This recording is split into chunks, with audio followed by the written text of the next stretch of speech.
All right, everyone, we are live.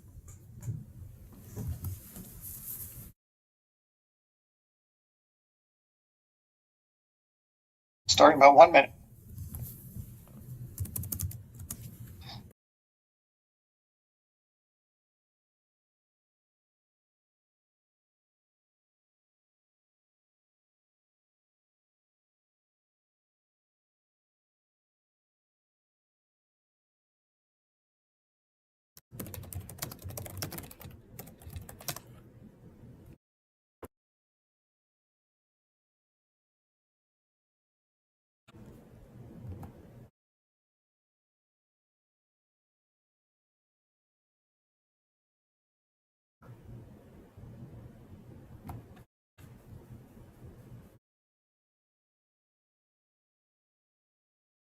The hour is 12:30 Central Time, 1:30 Eastern Time, and I call this meeting to order. Casey Griffin on our staff will call the roll to establish a quorum. Mr. Griffin. Mr. Cobbins. Here. Ms. Alberson. The hour is 12:30 Central Time, 1:30 Eastern Time. Ms. Alberson.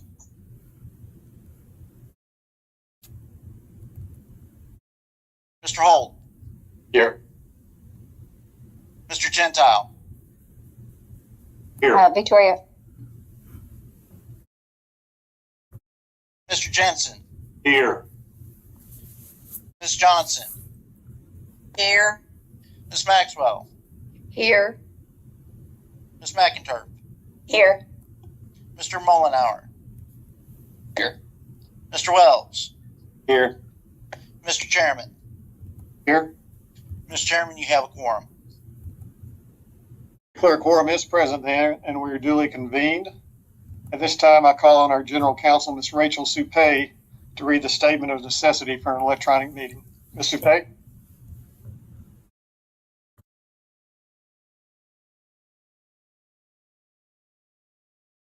Supay.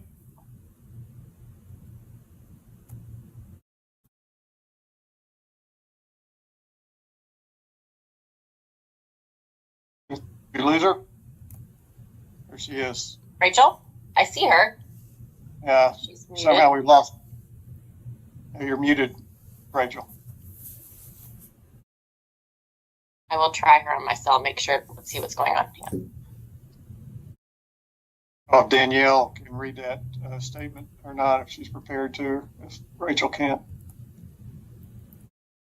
If you'll give me just one moment, Mr. Chair, I will look for it if we cannot get Ms. Supay on there. Thank you, Danielle.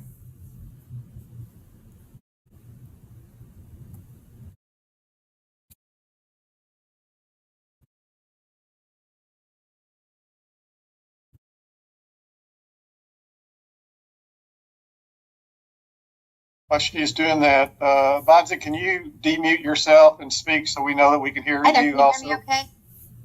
Yeah, we can. I was just going to ask Bonzi if she could unmute herself and speak because I don't think she responded. Oh, she's I not here. apologize if you were calling on me and I didn't hear it, but I must have been having some tech issues. Sounds like Bonzi is too. Yeah, Rachel, we're ready to read the statement of necessity for the electronic meeting, if you would, please. Thank you.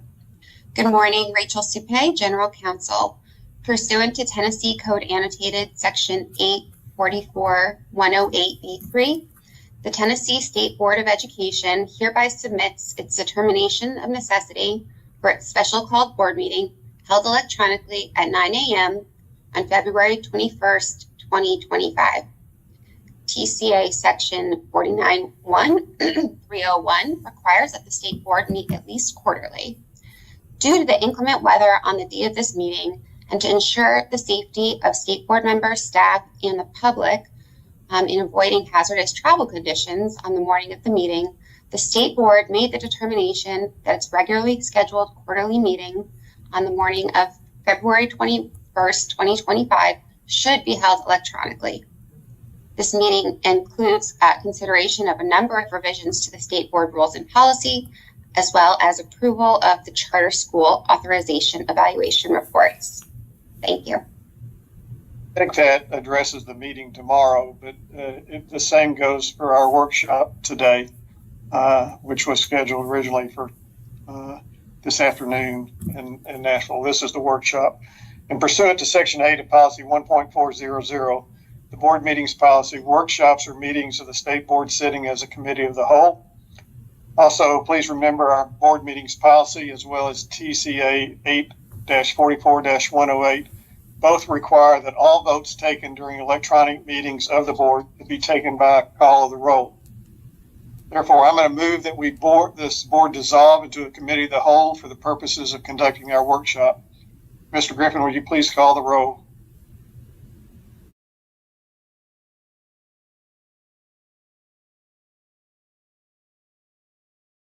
You need a second. Go ahead and second, Daryl. Yes, please do. I don't think we necessarily did for the committee of the whole, but that would be, go ahead, please. Second. Thank you. Mr. Griffin.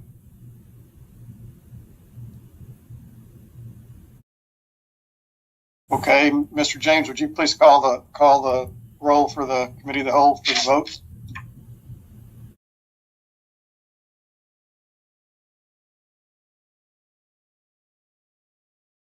Dr. Morrison, would you call the roll? Chairman Eby, we got a message this morning from IT that there have been some issues with Teams and internet platforms today. So I'm wondering if that is what is at issue. Yes, give me just a second. I'd be happy to call the roll.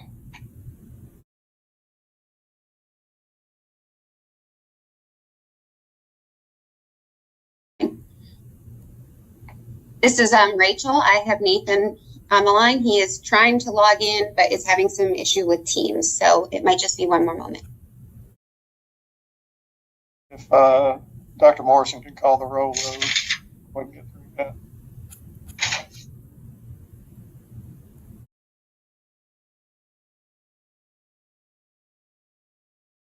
Okay, this is going to be not in alphabetical order, so forgive me. Okay. Larry Jensen? Here. Marsha Johnson? Here. Warren Wells? This is excuse me. This is a vote. Yes, aye to dissolve into committee of the whole. So this is a aye or nay vote. So Okay, I can start over if we need to hear ayes. Yeah. Member Jensen? Member Jensen? Aye. Member Johnson? Marsha? Aye.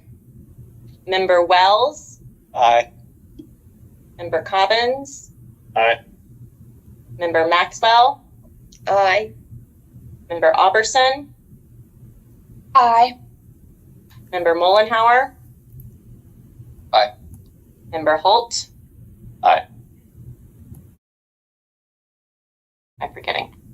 McInturf. McInturf. Aye. Member Eby, Chairman Eby. Aye. Aye. So we have a aye vote. I declare then we are a committee of the whole for the purposes of conducting our workshop. And I'd just like to say a couple of things too, reiterating what Ms. Supay said in her statement is, unfortunately, we're not in person. Obviously, we're seeing that through this virtual meeting. And I truly value the interactions that we have when we are in person. I think they're much better than they are virtually. But again, I think safety first, and that's what's most important right now. And so that requires us to do the virtual meeting as we have. So we'll bear through it. We'll get through it. And I will also open this up to any other opening remarks if any other board members would like to make an opening remark. If none, Dr. Morrison, would you like to make a couple of comments? Just to echo what you said, Chairman Eby, I really hate that we're not together. I also very much value those interactions as a board with the staff at the department and the state board, legislator guests, others that were planning to present. It was, and I've told many of you, I feel for superintendents and having had to make this call earlier in the week because we weren't sure how much snow was coming and we had people flying in, driving in, and it seemed the prudent thing to do to move online. But clearly that also has its issues. So thank you all for bearing with us as we have a little bumpy start here. Even in our virtual format, we're well accustomed to that as a board, and I know we're going to have some great discussions today. and certainly some important things coming before you tomorrow. So thanks to all of you who are dialing in, and look forward to some good discussions. We Back to you, had Chairman. planned. Thank you. We had planned to meet with the Teacher Advisory Council. That's one of the highlights of the year, is to getting to hear from the teachers and have that interaction. And I just hope that we'll be able to reschedule that, because that is very valuable to us. So with that, I want to remind all presenters to give their name and position before addressing the board. And I remind our presenters to avoid jargon where possible, so that everyone listening can understand the subject matter. First item on the list is authorizer evaluations. Mr. Nathan James. And I want to make sure everyone can hear me after having restarted my computer 3 times. Microsoft Teams will not function on my computer. So I'm joining via my phone. And I'll ask Catherine on her team to put the slide deck up. And I'll go through on my end and have her advance there. And joining from the phone, I'm not certain that I guess I'll be able to see it when that happens.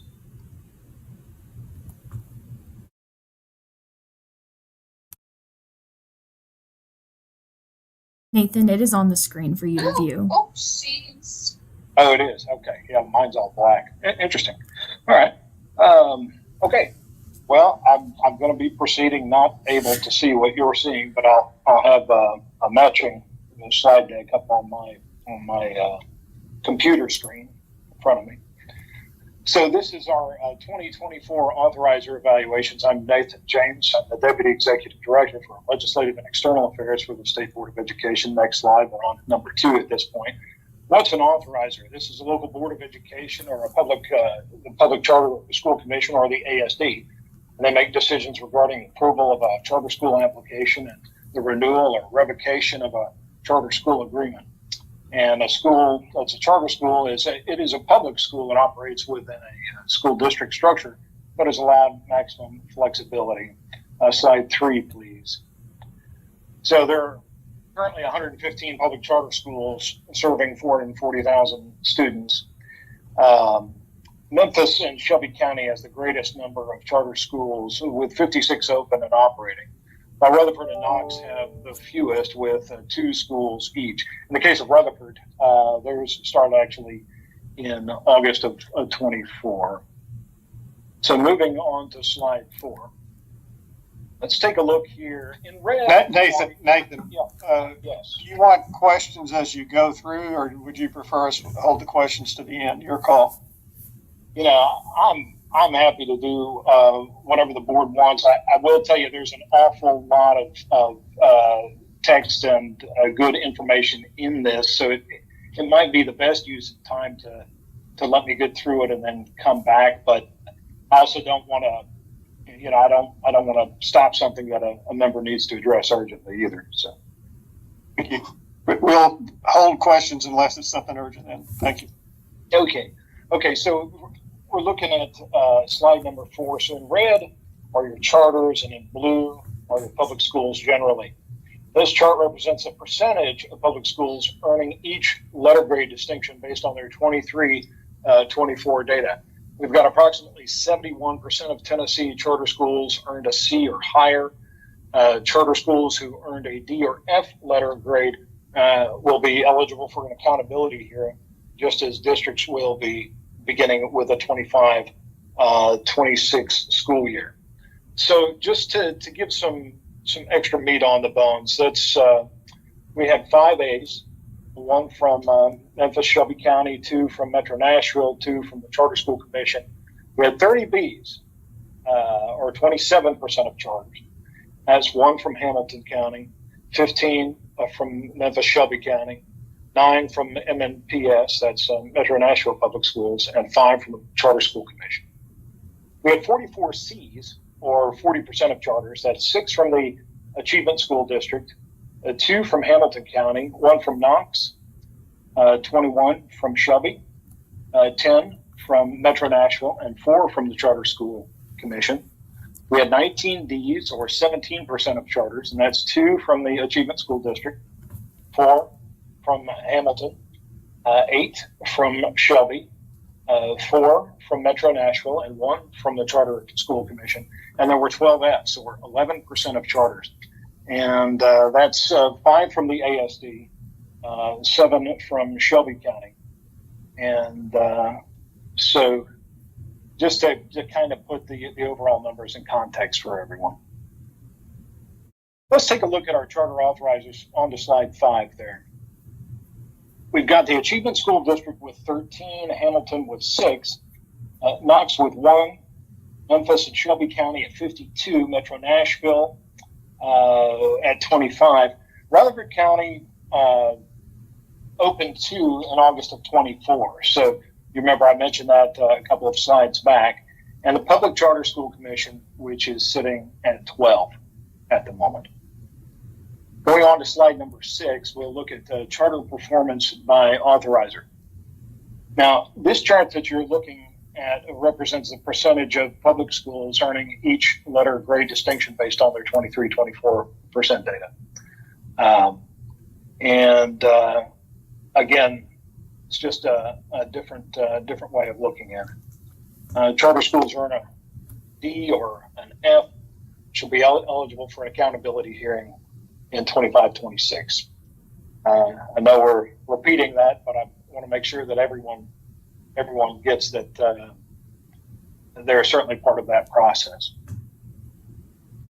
Now let's go on to 7, evaluating our charter authorizers. Our law was updated in 2019 to require the board to ensure the effective operation of authorizers and evaluate authorizer quality. That's in 4913-145. And that process began by the board staff in 2021. Now we've had the question, why are there 3 this time? And it's because they operate in cohorts. So each authorizer is assigned an evaluation cohort, and they're evaluated at least every 2 years. And so this report marks the conclusion of the board's second full cycle of authorizer evaluations. Our responsibility to ensure the effective operation of authorizers and evaluate authorizer quality started in 19. And I want to be clear that today I'm discussing those first evaluated in 2022. And today's outcomes represent their second evaluation in each case. So moving on to slide 8, let's take a look at who our evaluation team members are. Allie Reed's on our state board staff, and she's on my team with legislative and external affairs. And she's an evaluator. We've also got David Hartman, National Charter School consultant, works with Venn Education. Lauren Iannacanelli, or she told me how to pronounce this, and I'm just slaughtered it. I'm sorry. But anyway, she's independent evaluator.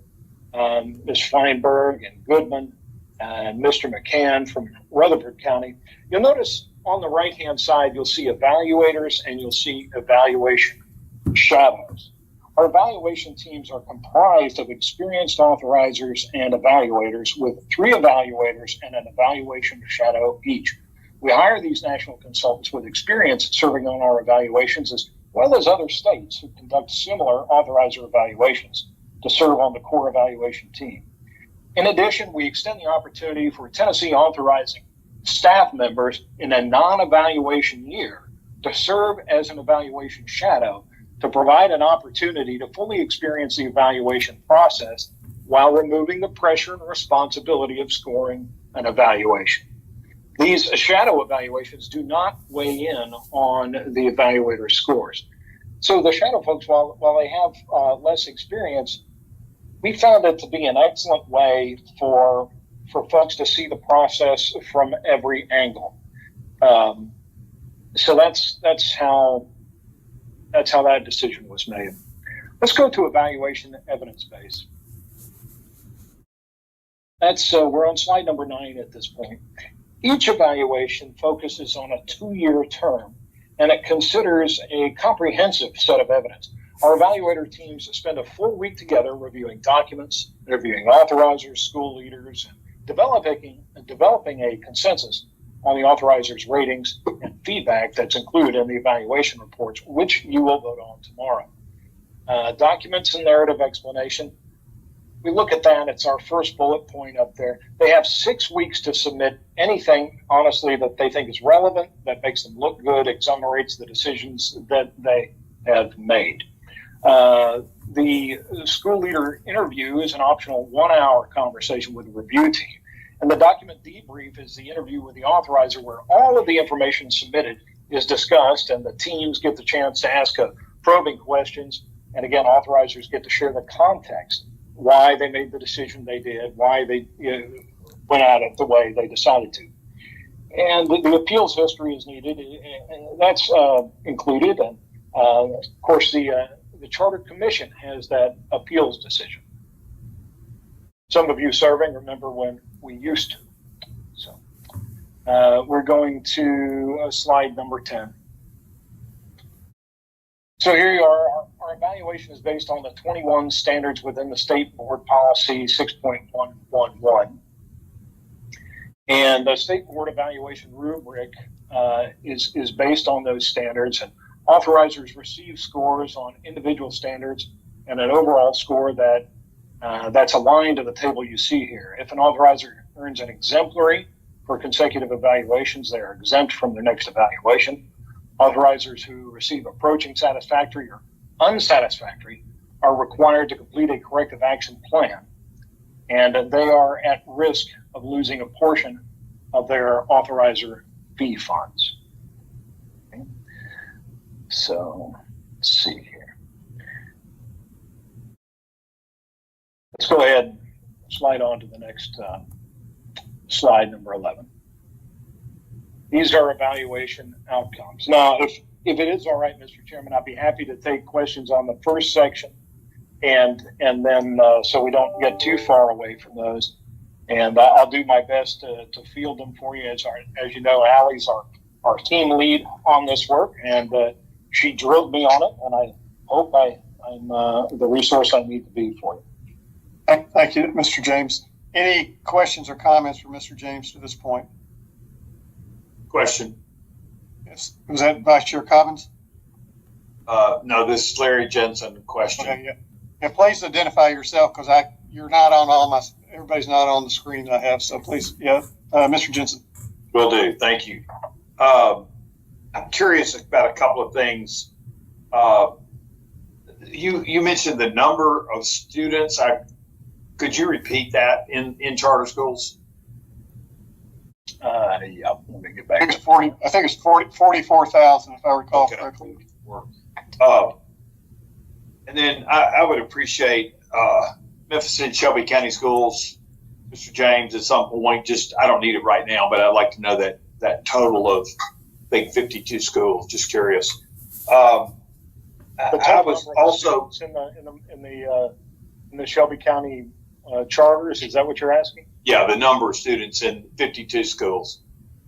Okay. I'm going to make a note of that while we're. And then I'd also like the Davidson County.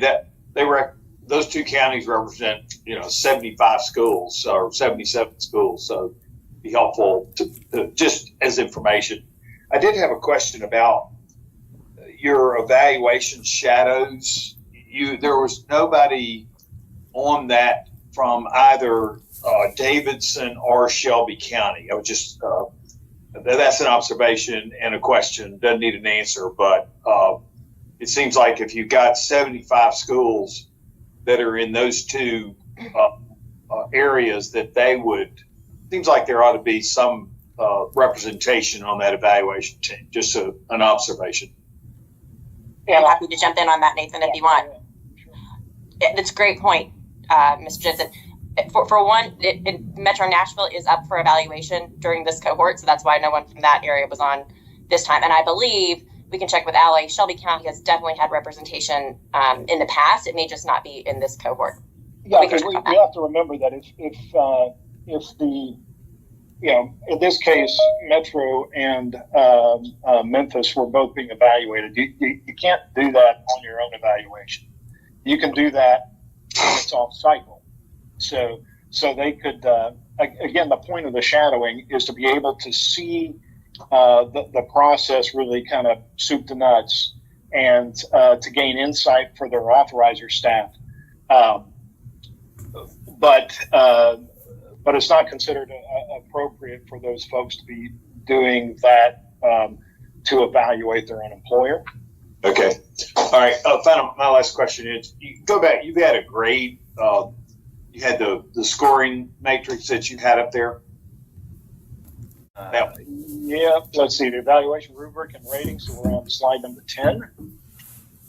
Yeah. My question there is: you mentioned letter grades in the first part of your presentation, and then this. Are those equivalent there? In other words, let's see, Dr. Morrison said. No, and I told Nathan I would happily play backup, like I said, since Allie is not able to join us today. No, those are different rating scales, Mr. Jensen. This is the scale on which the standards referenced in our state board policy around quality authorizing, these evaluators are evaluated against those standards.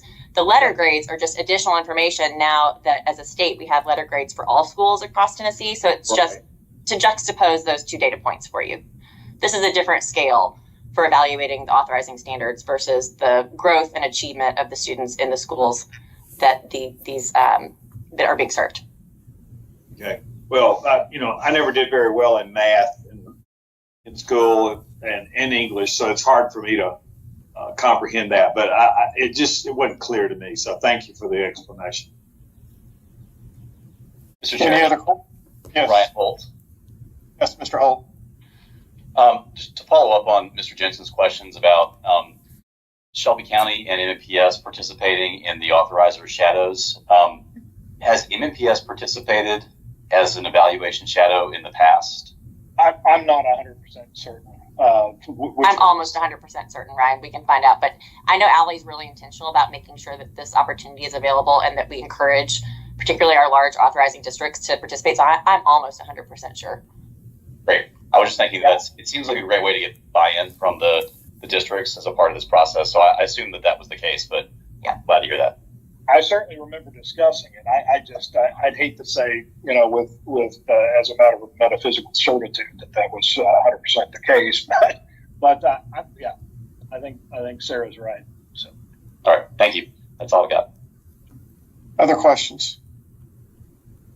I will just make a comment and do have one question. I think that that evaluation shadow thing is an outstanding way to share lessons learned and to help. So whoever came up with that, great. Kudos to you.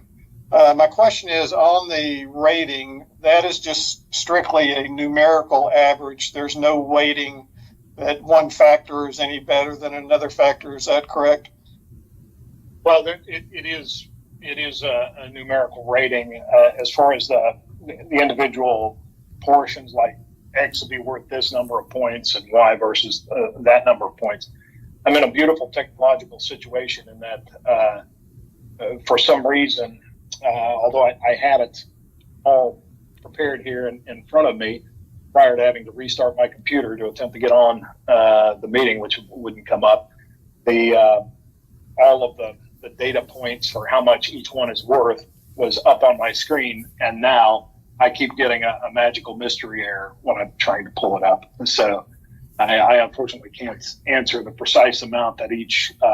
It's averaged across the standards, though. I mean, it's not really weighted in so much as, and I think you'll get into this a little bit more in the presentation, Ethan, but across the different standards that are being evaluated, it is an average of the ratings. That's what I thought, because I mean, the rubric has several things that each area is evaluated against, but it is just a straight numerical average. There's not, some factor isn't more important than another factor, which is fine, just as long as we understand that. Thank you. I appreciate it. Any other questions? If not, go ahead, Mr. James, to the next section. Very good. Okay, so we'll go to slide number 12. Let's look at the Achievement School District. This is, of course, a statewide, state-level authorizer within the Department of Education. It was established in 2011 to serve as an intervention for some of the state's lowest performing schools. There were 13 schools in the 23-24 school year. That's decreased to 3 schools in the 24-25 school year, 4,456 students. and let's see, 0 approved schools in development. The 4 schools that have closed are Humes Preparatory Academy, Martin Luther King Jr., Memphis Scholars, Florida, Kansas, and Raleigh, Egypt. These schools have rapidly transitioned out of ASD, and we do not yet know what's the final 3 schools as they make plans to transit out of the district as well. If we go to slide 13, let's talk about the areas of strength there. They established a performance framework that includes academic, organizational, and financial indicators, utilizes that framework to annually evaluate its schools. This has been an area that certainly is going well. Updated its charter agreements to incorporate the established performance framework and clearly define the rights and responsibilities of its schools.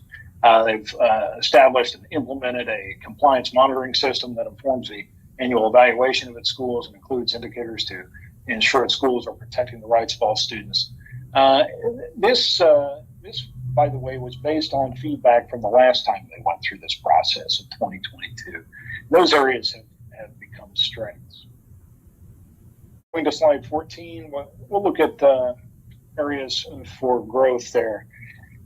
They include, they devoted a portion of their authorizer fee funds collected from its school for expenses beyond those relevant to authorizing or allowable in state law and under state board rule. There's trouble there on publicly communicating the academic, organizational, and financial performance outcomes of its schools via its annual report. Does not consistently utilize its monitoring process to inform the need for intervention in non-emergency situations when intervening, does not consistently follow its intervention policy. Some of these unauthorized expenses included teacher bonuses. The law requires that the authorizer fee be used on specific authorizing duties. And this information was reported from the ASD to the TDOE charter team in 22 and 23. And remembering that for this evaluation, the reporting time was the 22-23 school year. So if you look at the rule, it has some, all of the things that are applicable that you could use the fee for spelled out, including implementation of state board approved quality authorizing standards and stipends for travel and external reviewers. I've got the next steps and that information here if we need to, or I can wait for questions. If we look, go ahead. Well, do you want questions as we go through each of the different school districts being evaluated? Do you want all that to be held? I don't think that's a problem. But let's wait till you finish the school, finish the information around this district, and then information on the school. Okay, we can do that. So then going to slide 15. Overall, they have a rating of 2.19 or satisfactory. Submission of a self-assessment in this school year must address steps taken to distribute the misallocated authorizer fee funds directly to the authorizers impacted charter schools in accordance with our rule. So the next step on that would be send a letter of finding to the Department of Education and the ASD citing the issue following the board meeting. This hasn't happened before, but it's something that your adoption of this report tomorrow will begin to trigger the next steps. All right, I'm happy to answer questions on this one best I can. Questions for Mr. James? One question. I'm sorry, I've forgotten. How many ASD schools do we have left? Jensen, would you please identify yourself when you speak up like sorry, that? Larry Jensen. So we'll take it back to slide 12, and you'll see 13 schools. That's decreased down to 3 schools. So they are certainly winding down. But remember, this period of time is looking at the 22-23 school year. So, but yeah, they're certainly in wind down. I think Ms. Johnson had her hand raised. Yes, Marcia. We lost you, Ms. Johnson. Can you hear me now? Yep. Okay, Marcia Johnson, District 7. Just for clarification, all right, the rating scale is based on the standards, the 21 standards, correct? Right. Yes. But the grade, am I understanding that you're saying that the standards are not included in making the letter grade? The letter grade comes from a different portion of law. It doesn't come from our rule. And so what you have is a situation where different portions of the law require these different things to be going on at the same time. Okay. So, And just to add on to what Mr. James was saying, the letter grades, remember, that's what we voted on and have just begun to roll out for the first couple of years here that apply to all Tennessee public schools, traditional schools, charter schools alike. Correct. So the authorizer evaluation standards of the ratings we're looking at are unique to the authorizers and the charter schools that they authorize. The letter grades, those are more universal. Okay. So we're just trying to overlay those data points for you. Okay, just But wanted. I also appreciate that it's maybe more confusing than we thought. So thank you for clarifying. Okay. and I will say, Mr. Jensen, we will the number of total students in Metro Nashville and Shelby County, I believe, is included. So, Other questions for Mr. James? Nathan, I've got a question. Gordon Hollenauer. Wait, Mr. Mullenhour. Thank you, sir. Nathan, a couple questions. One, the issue of the funds. Is this a first impression issue? Have you seen this before? How has this been addressed? How quickly does the department seem to be addressing this concern?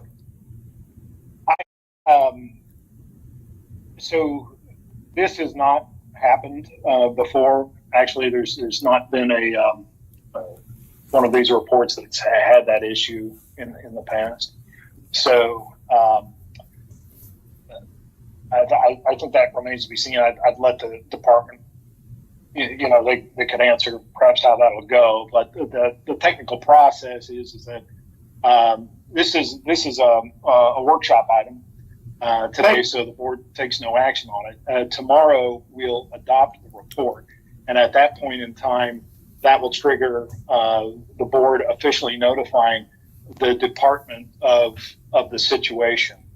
So both a letter will go to the ASD and to the commissioner, and it'll be sort of an interesting situation as I understand it, because you're talking about schools that are rolling out from the ASD. But Nathan, I think Ms.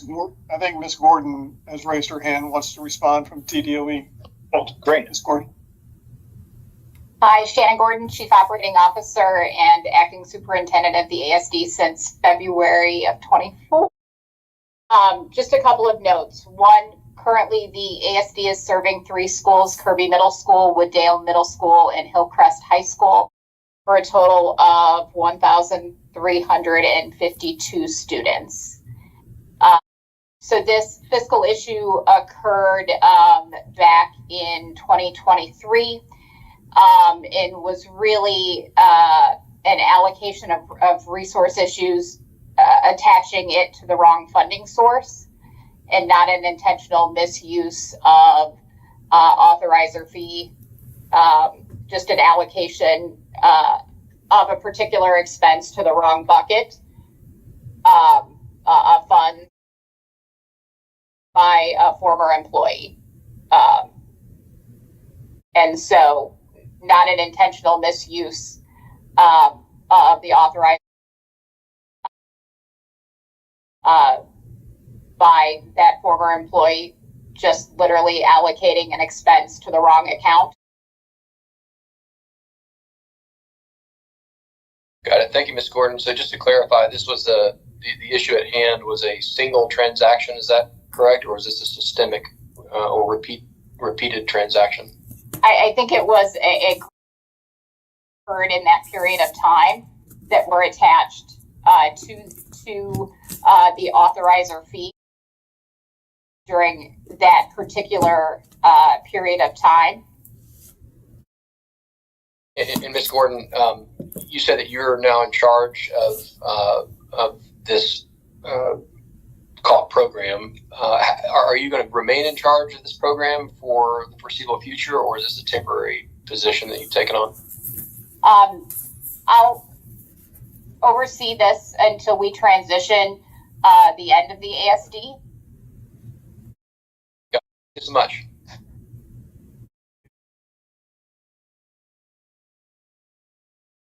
Mr. Chairman, Ryan Holt. Can we, I think Ms. Supay wants to address what we're talking about right there, if that's okay. Oh, sure. Then I'll come to you next. Thank you, Chairman Eby. I just wanted to remind that, while the Achievement School District is in a bit of a unusual posture because it's under TDOE, we don't have today at this workshop our other authorizers here to kind of comment or engage in questions. And I just want to perhaps suggest that some of the questions that are specific to the authorizers might be more appropriate for Nathan's presentation tomorrow, when perhaps the department would be, presenting and is there, to respond.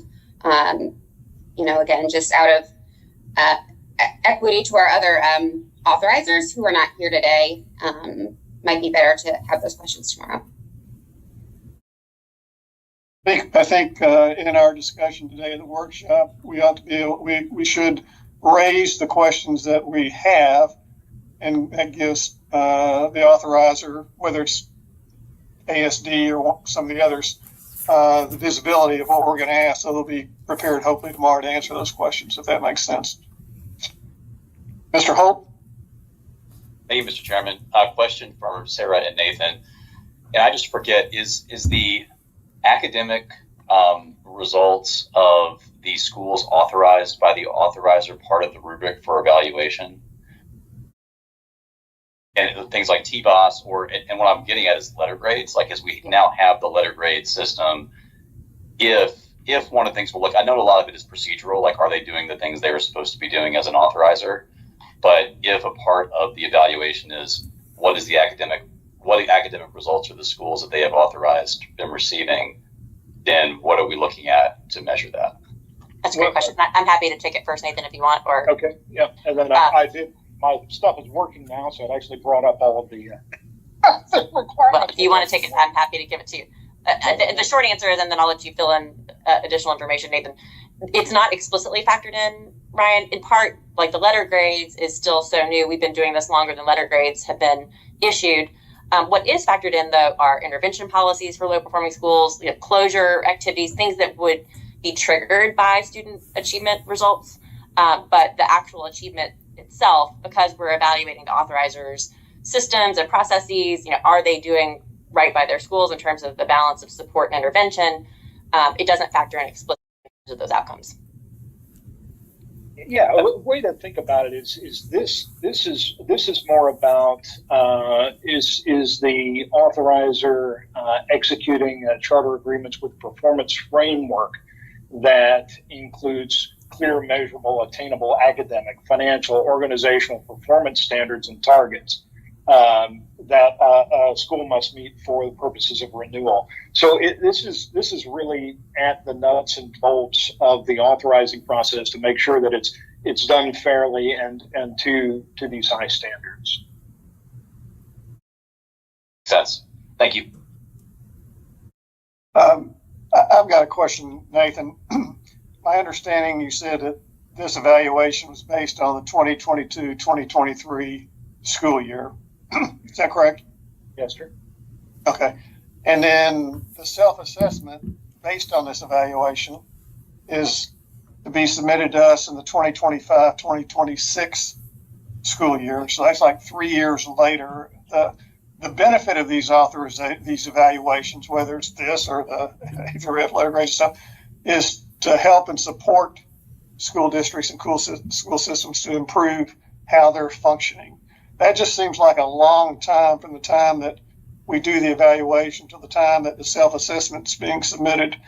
And so, some of these things I'm glad to hear from Ms. Gordon that, the issue on the funding is not a habitual issue, but it's sort of a one-time misappropriation of the wrong account or something like that. But if there is something in there that's important, just 3 years seems like a long time to get a self-assessment back to make progress and making corrections. Is there any thoughts on how we can speed that process up, or anything? Well, I will certainly share that with other folks on staff in terms of the time frame for it to go on. And part of this, I think part of this reflection that they share with us later on is that is a recognition of what's going on, what's coming out in the report, and what they've done to change on that, or how they're dealing with it. And to follow up on the previous point, it's very important to remember that of course these letter grades, those evaluate schools. Our process here is about evaluating the authorizers specifically and what they go through to make sure that the best decisions are reached for the students in that district. Just as a kind of a good way to think about that. I understand that, but our process should be to provide suggestions for improvement to overcome these things. And so all I'm saying is if there's a way that we can do it in a more timely manner, I think everybody wins. So that's just something for us to think about. Okay. Other questions on Achievement School District before we move on? Mr. James. All right, so going to slide 16, and 13,008 students were enrolled in the 23-24 school year in terms of their 27 schools. This is their first charter school was opened in 2007, and they serve approximately 16% of their students. They've had no schools closed since the 1st of September 2022, and none in development. Let's talk about areas of strength for Metro Nashville. They've improved the charter agreement by updating the terms of its agreement to better align with quality authorizing standards and establish a process of discussion of mutual agreement on those terms. And they refrain from directing or participating in education decisions or choices that are within the purview of its charter schools. And they notify new charter applicants and existing operators of its authorizing decisions in writing, and the documents the factors that determine those decisions. Those are areas of strength. And so if we look at also areas of growth, there's been some note that they have not necessarily involved members of the authorizing staff, that is to say their authorizing staff, with the greatest understanding of charter school autonomy and accountability, and 4 of its 7 charter decisions were overturned by the appellate body. That's the Public Charter School Commission. So if not defined or communicated renewal criteria to its schools, and that impacted the decision to deny a renewal for one of its schools. And it lacks an LEA board-approved progressive intervention policy, and that is required by TCA 4913-122C. So a board-approved intervention policy should have been adopted by the 1st of August 23. They do have an adopted process, which is strong, but it's just got to be voted on by the Metro School Board. So it's not that they aren't addressing some of these issues, but it is required to be in a policy, and that policy's got to be adopted by the board itself. Their overall rating is a 2.9, was satisfactory. They've got some required follow-up actions, and including a submission of a self-assessment in the 25-26 school year. Any questions for Mr. James on Metro Nashville Public Schools? Okay, Mr. James, go ahead. All right, so we're going to slide number 20 at this point in time. It's the Public Charter School Commission. This is an agency established in 2019 by Public Chapter 219 of the 111th General Assembly to serve as the state's charter school appellate body and authorizer for any charter school that it approves on appeal. They've got 13 schools in operation. Remember what we had, and what were we up to, 5 or 6, Sarah, at that point in time? So it's gotten to be quite a big operation. As any of you know who come up to the office. They're housed on the same in the same building that we are and on the same level. They've got 4,796 students as of the 23-24 school year. There are 11 in development, and they've had no schools closed. They've had rapid growth, the New Start and renewal appeal pathways, as well as ASD transition schools. So moving on to 21, let's talk about areas of strength. They demonstrate a strong commitment to the quality charter authorizing standards and continuous improvement through ongoing professional development and impactful improvement planning. Utilize experienced review teams in their charter application processes, prepare a thoughtful rubric, findings and questions for capacity interviews and public hearings, drafts detailed and comprehensive recommendation reports, and incorporates a performance framework into its charter agreements and connects that framework standards to compliance monitoring, site visits, and annual reporting. So certainly very strong in that area. We're looking at slide 22 now. Identified areas of growth. They've made positive updates to authorizing activities based on school feedback, yet there does remain a level of frequency and duplication to oversight in certain areas that create administrative burdens on its schools. There's lacks consistent evidence of only granting amendments to schools that demonstrate through preparation and strong academic results as required by its approval criteria, and does not clearly communicate the criteria for renewal or have an established closure protocol. And they should have a closure protocol, but that requirement lives in policy and not in rule, and the policy does not have the force of law. Overall, you take a look at the work done there, it's a 3.76% or exemplary, which, by the way, Mr. Cobbins and Mr. Jensen, Memphis earned that distinction last year. And so if we're looking at required follow-up actions, public recognition, and highlighting best practices by the state board, and also exemption from the 2026 evaluation for receiving 2 consecutive exemplary scores. There is a submission of a self-assessment in its non-evaluation years. Let's talk a bit on number 24 there about the best practices. They've set a clear mission for authorizing and ensures its policies, processes, and practices align with that mission. They've updated performance frameworks to provide schools an option to incorporate mission-specific goals as part of its annual evaluation. Clearly defined and communicates a robust and comprehensive reporting process for gathering performance and compliance data. And this is big.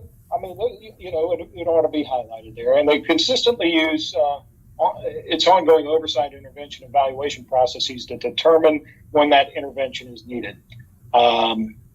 So their mission is to provide positive academic and life outcomes for Tennessee students through access to high quality public charter schools. So overall, I'm happy to take questions on Charter School Commission best practices, or we can move on to the overall evaluation history on slide 25, whichever the members would prefer. Comments or questions for Mr. James? Larry Jensen, question. Jensen. Sir? Do you have a list of those schools? Did I miss that? Where they are? They're statewide, right? Oh, for the Public Charter School Commission? Yeah. I don't, but I'll tell you what, as soon as I'm done giving this presentation, I will look it up and send it to you. I can tell you, Mr. Jensen, it's Memphis, Nashville, and Rutherford County are the locations currently. Okay. Yeah. But we can follow up with the specific schools. I would like to see a list of those schools, when not now, but when you can. That'd be helpful. Thank you. You will have it as soon as I'm not talking into the camera anymore. Questions for Mr. James? I was just going to note that the list is also included in the report. So it should be, yeah. Ms. Supe, when you speak, please identify yourself. Again, we don't have everybody on our screens because we've got the slides and we just have a portion I of it. apologize. So. Thank you for the reminder. Comments or questions? I'll just say this is certainly congratulations, outstanding for Tennessee Public Charter School Commission. Glad to see best practices being shared with other districts and the shadow evaluations. I think all this is working together so that we can continue to uplift each one of our charter schools. No other questions or comments? Mr. James, go ahead. Yep, so we're going to go to slide number 25, okay? So this graph shows the overall scores of each of our 3 authorizers evaluated in 22 and 24, which visually demonstrates the growth that's happened in just 2 years. So your red one is 22, blue is 24. We made updates to our evaluation standards between the first and the second evaluation cycles. Remember, the first time we did this, we were one of, 4, maybe 5 jurisdictions in the country that was doing this work. And it was, a unique challenge, and wanted to get it the right way the best way we could.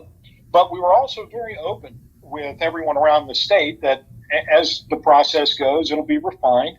And of course, every time that happens, it's done in a very open and public way, and try to bring folks in to have those discussions.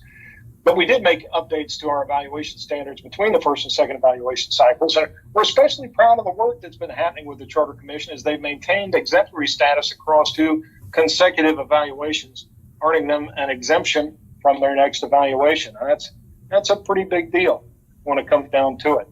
So let's go to reflections overall. Let's go to slide 27. We're focused on continuous improvement. That's gathering evaluation process feedback from authorizers, evaluators, charter school leaders, is what I was referring to before. When an entity like the State Board of Education takes on this work, and remember that we were doing what very few agencies or ever decide to do, and that is to say to the folks who will listen and who are making law on this process that there ought to be a dedicated charter commission. A lot of times, government entities just try to grow and grow, but the best practice was for there to be a dedicated charter commission. And for us, it was how do we put together and collect the best practices and the things that the responsible authorizers need to do. And that's some work that we took on with alacrity, and I think we took it on pretty zealously. And I'm very proud of our team for that work. So that means annually updating these evaluation documents and processes, so preparing for deeper analyses of evaluation results to determine a need for further updates. But it's also, frankly, when something works, leaving that alone and making sure that it's not change for change's sake, and not just because you can do a new thing, you do a new thing. And that's something that I take particular pride in terms of the work of our team, and especially Valley Reed on our team. So going on to 28, let's talk about the authorizer resources. These are things that we make available for the authorizers around the state, all the different districts. And remember, we're in the unique spot of being the evaluator of that process. So you want to be helpful, and you want to provide resources and assistance to point districts and authorizers in the right direction without compromising the ability to wear the black and white stripes when it comes time for evaluation. And so that's something that we've done. And that's another piece that I'm proud of. You see, we do bi-monthly Authorizer Connect meetings. This allows our staff to facilitate with any of the districts that are authorizers now or have interest in becoming an authorizer. It provides the opportunity for those folks in that community to build relationships with each other while also finding out what's worked well around the state, in addition to what are best practices and what they ought to be doing. We've engaged with the Tennessee Organization of School Superintendents and School Boards Association, building additional member buy-in and engagement through trainings and evaluation participation. So if your district's going to get into the business of charter schools, certainly it's very important for all the students of Tennessee that the best practices be followed. National Association of Charter School Authorizers, they dedicate funding to cover annual membership dues and engage in professional development opportunities with this national organization, as well as the National Network for District Authorizers. That's newly established. There is a Tennessee chapter that provides additional professional development and resources to support its authorizers. I'll tell you, we look at this landscape on an annual basis, because if you were to take this stuff from 10 years ago or even 5 years ago, it would look differently. There's a lot of places around the country that maybe it's a university that's the authorization. In some states, it's almost it's kind of the Wild West in terms of who authorizes charter schools. But I would say our approach has been level and metered and appropriate, and that's something that I think the board itself ought to be proud of in terms of maintaining that. Going to slide 29, happy to answer any questions or offer whatever insights I can. Thank you, Mr. James. Any questions for Mr. James? Other questions? Mr. Chairman, Ryan Holt. Yes, Mr. Holt.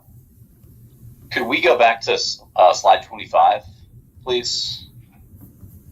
Your numbers are one off of what our numbers are, Nathan, because that one. The cohort 2 evaluation history. So yeah, I just wanted to use this as a jumping off point to say that I know there's been a lot of work that went into the continued authorizer evaluations, and wanted to commend Allie Reed, all the authorizer evaluation team, ASD, MMPS, the Charter Commission. I mean, the data here is, I think, encouraging to see that now we've got a comparison point, 2022 and 2024, and to see the ASD numbers improve, the MMPS numbers improve, and obviously the Commission's numbers are still excellent.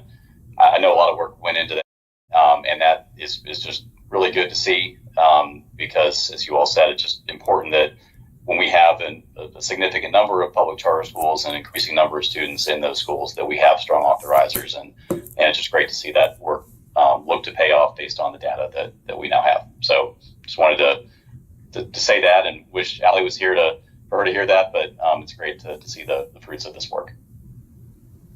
Mr. Holt, very good. My understanding, Mr. Holt, is that she is watching from Argentina. Well, go enjoy yourself in Argentina, Allie, instead of watching this workshop. Questions or comments?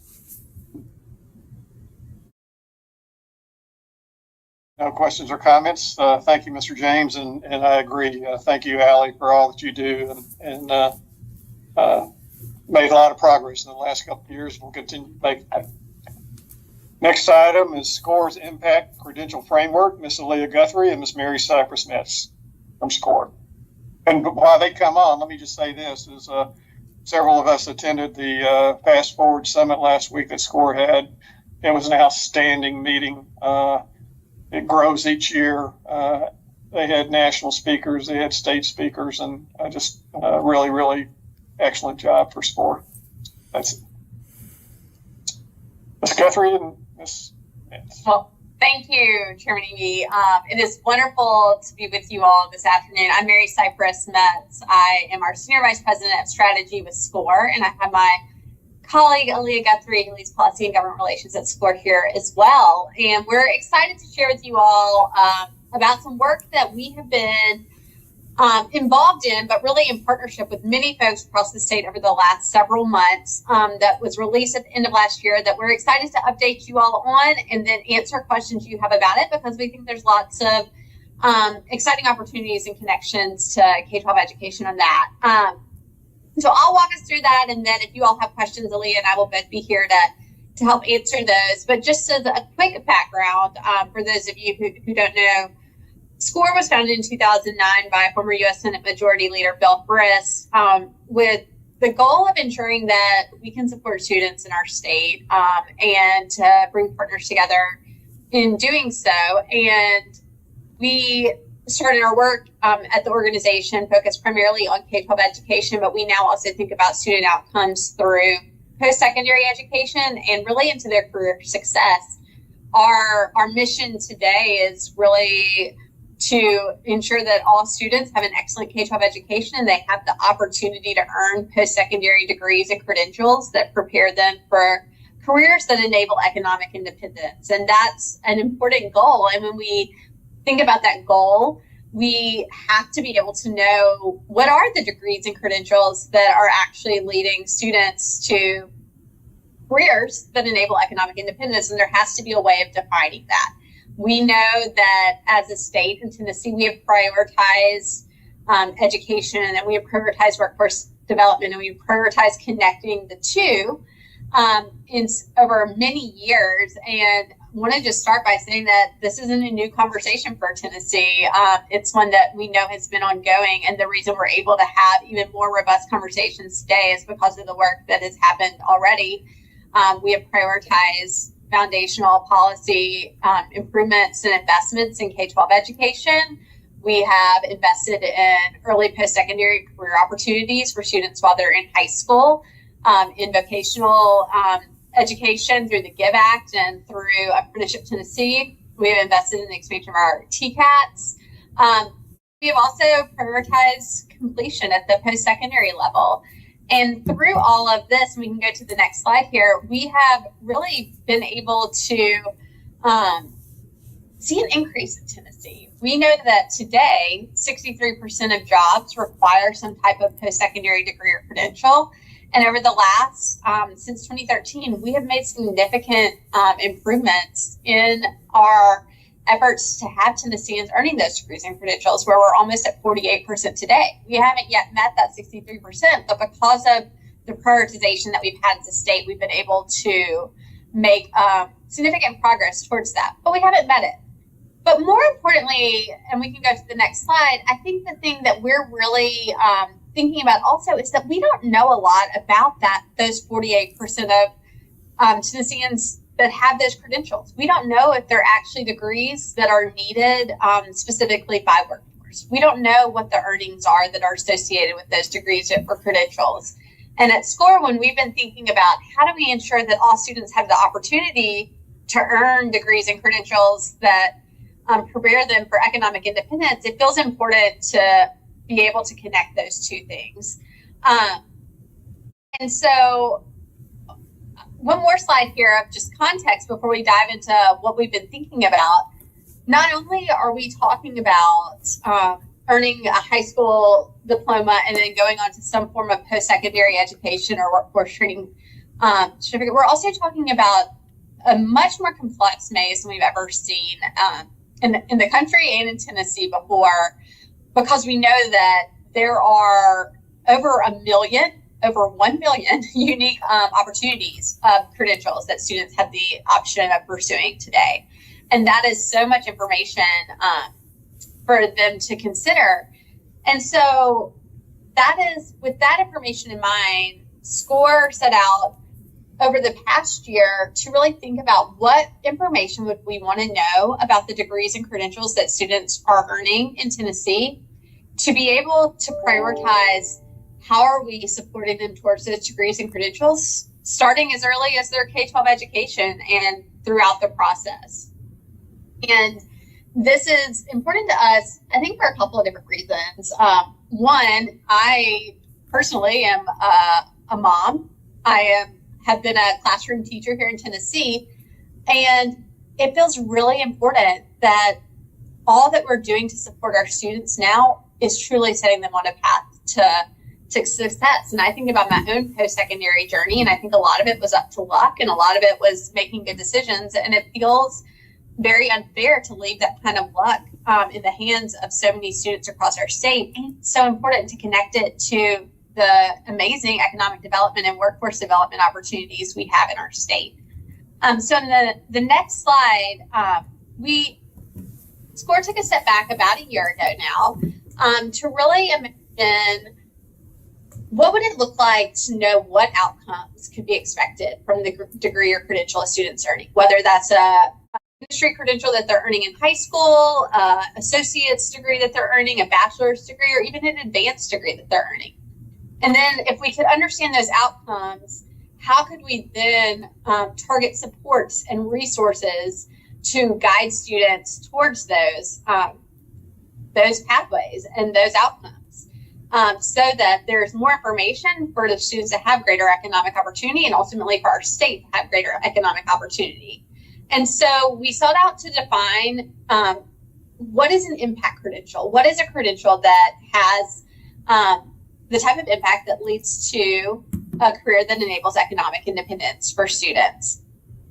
And I think I finally figured out how to navigate my own slides. Thank you for the support up until now. But we did not want to do this alone here at SCORE. We wanted to really think about it in partnership with stakeholders from across the state. And so we brought together state leaders, K-12 leaders, post-secondary leaders, student support organizations, business and industry partners, as well as national experts, because we know other states have thought about this also, to come together over really nearly 9 months to think about what would it look like to define impact credential in Tennessee. We were grateful to have Gerald Cobbins as part of this process, and had engagement with a number of other of you throughout the process as well, but grateful to Daryl for sitting on the in the working group and being engaged throughout this process. It felt important to have stakeholders from all different sectors coming together to really define what is the impact we want to see from degree credentials in Tennessee. And SCORE has always been an organization that values data. And so we started with the data, and we partnered with the University of Tennessee Knoxville's Boyd Center for Business and Economic Research to help us look at this data. And what we asked them to help us do is identify what is all of the information that we could know about degrees and credentials today in Tennessee. What do we have data and information on? And so what you see here in black are the metrics that they were able to help us identify. And this was really helpful to not only know what do we have, what information do we have as a state, but also what is the data quality of that information. And so there is more information on some of these than others. We brought that list to the working group and we discussed it. And we also identified additional measures that are important that tell us more about the impact of a credential. So we know that earnings tell us something. We know that the job outlook for careers connected to that tell us something. We know portability and stackability tell us something. But we also know that income mobility tells us something. We know that skills tell us something. We know that there's also societal value and individual purpose associated with degrees and credentials as well. So we discussed and looked at what information we have on all of these metrics, and had a couple of takeaways. One was that there wasn't a single measure on this list that the group thought told everything or told the whole story. And that was important, that we needed to be thinking about this in a framework sense with multiple measures.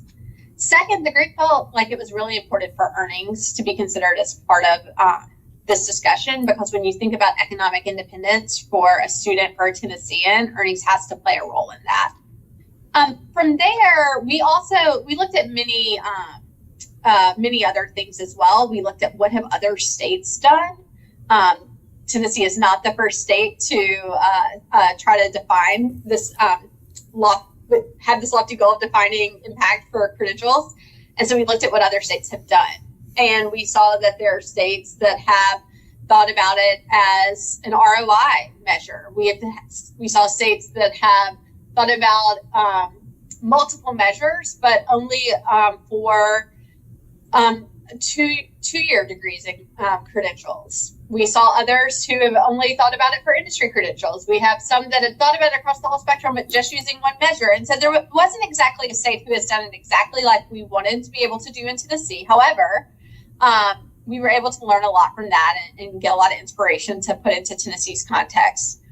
We then, our data team at SCORE partnered with the data teams at the various state partners who are engaged in this process at THEC, at Department of Labor, and otherwise, to really think about how do we develop a framework? And I am excited to share with you all this very detailed slide that I'll try to break down for you a little bit. But this slide is the framework or the definition for impact credential in Tennessee.